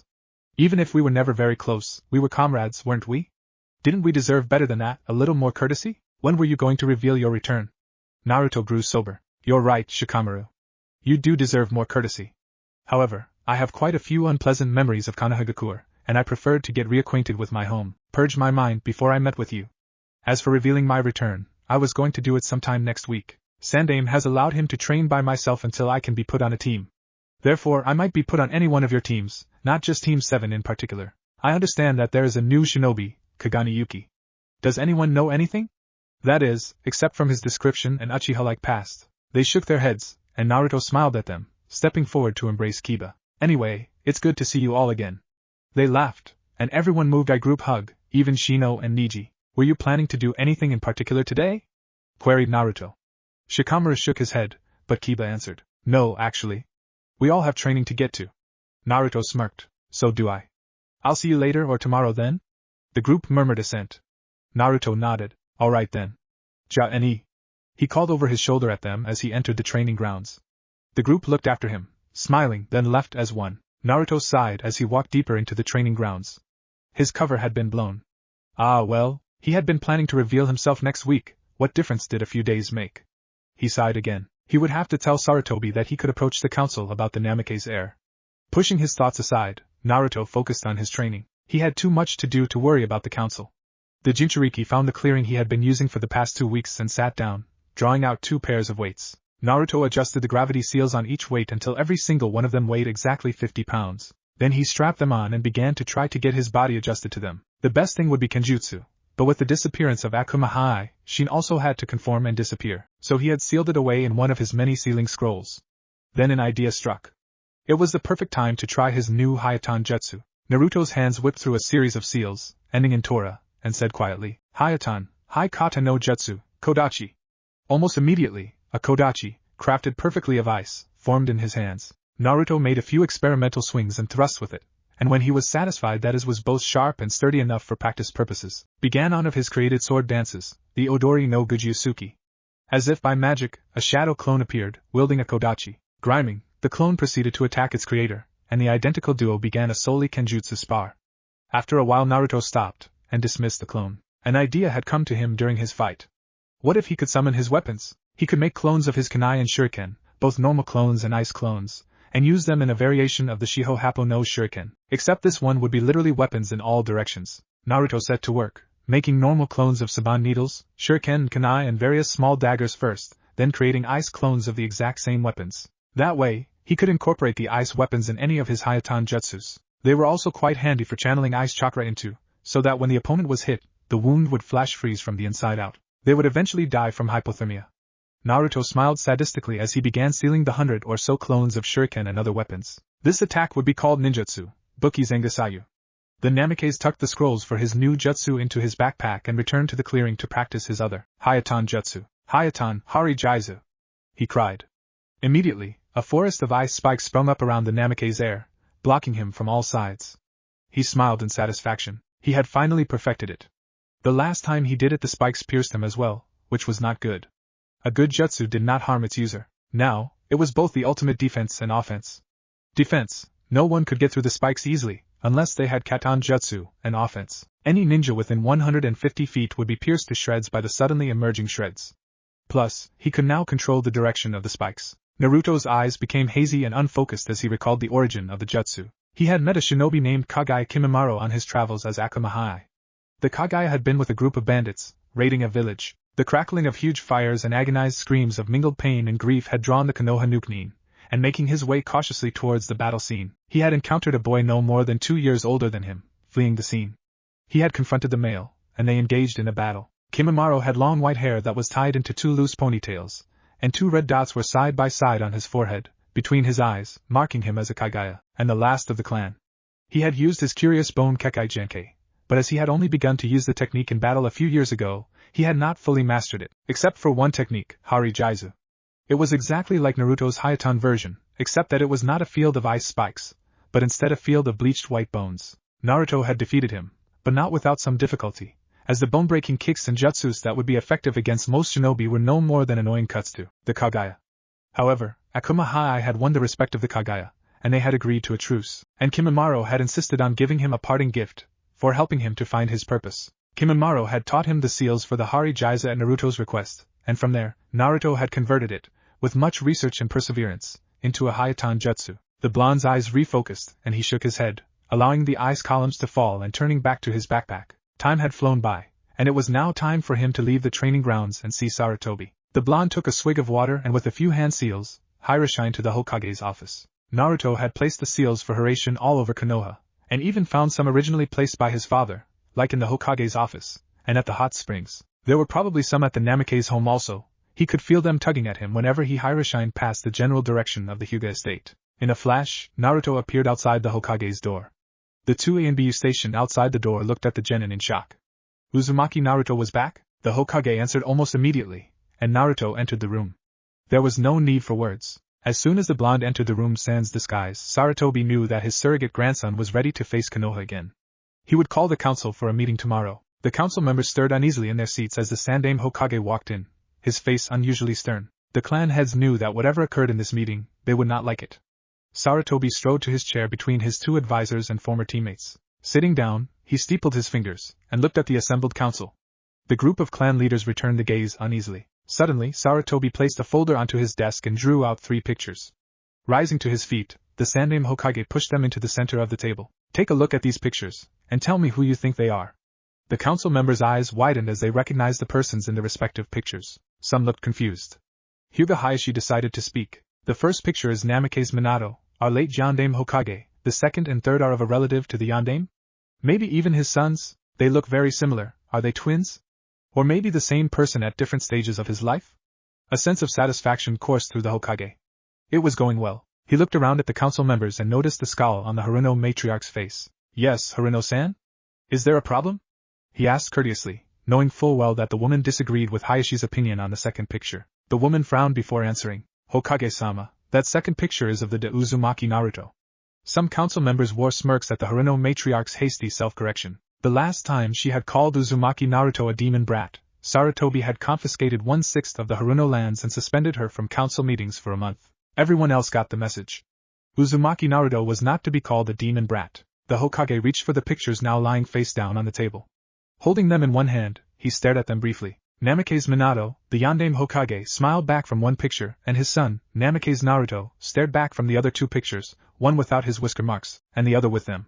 He had purposely altered one picture of Naruto, so that the obvious resemblance to the Yondaime Hokage would be unfettered by the Kyuubi's marks. Oh, Minato, if you only knew how your son was treated, he thought wistfully. The smiling face looked back at him, wild blonde hair and cerulean eyes reminding the Sandaime of the inhabitant of the other pictures. The Hokage looked at the other pictures again. Naruto, with a wide grin on his face, stared cheerfully up at him, his facial features a carbon copy of his father's, except for the whisker-like scars bestowed on him by the Kyuubi no Kitsune, the distinguishing mark of a Jinchuriki. Naruto, I will never fail you again, he vowed silently to Minato's son. Then he put back the pictures on the table. It was time for Minato's secret to be revealed. Sarutobi looked at the Haruno matriarch, who was still waiting or acknowledgement of her question. Haruno-san, you are indeed correct. This photo, he picked up the one with Naruto having his whisker marks, is of Uzumaki Naruto. The Haruno looked triumphant. Hayashi spoke up, his white, pupilless eyes showing confusion and skepticism. Hokage-sama, why does the third picture look so much like Uzumaki Naruto, yet like the Yondaime Hokage? Are the 3 related? Sarutobi smiled mysteriously. Examine the third picture and the picture of Uzumaki Naruto together, he suggested, smiling. Hayashi picked up the 2 pictures, and studied them. These pictures are the same. It is just that one has been altered so that his whisker marks do not show, commented Hayashi.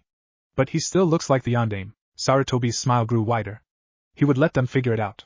Nara Shikaka frowned in sudden realization, and Sarutobi felt a sense of satisfaction. He had expected the Nara clan head to figure it out first. Troublesome, the lazy Jounin muttered before beginning. Hokage-sama, do you mean that Uzumaki Naruto is related to the Yondaime Hokage? Sarutobi nodded. Yes, indeed. Uzumaki Naruto's true name is Namake's Uzumaki Naruto, and he is the only son, the only biological son, of Namake's Minato and Uzumaki Kushina. The council gaped. Even Danzo had a look of utter surprise on his face. Sarutobi continued, sadistic pleasure filling him. Finally, Naruto was going to receive the recognition he deserved from the council. Now do you comprehend the crime that you have committed these last 12 years, treating Minato's son this way? Minato sealed the Kyuubi no Kitsune in his son, trusting his legacy to keep the village safe, and depending on the village to view his son as a hero. But instead, Naruto was treated as dirt, baser than the base.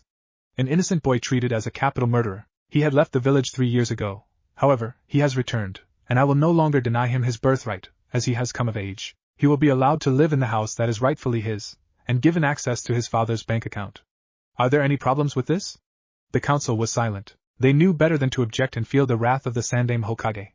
The older man was normally an easygoing person, but once provoked, a force to reckon with, taking the silence of the council and his advisors to mean that they had objections, although he knew otherwise. Sarutobi gathered the pictures and folder and stepped away from the table. This meeting of the Konoha Council is hereby adjourned. What if Naruto betrayed in the Forest of Death?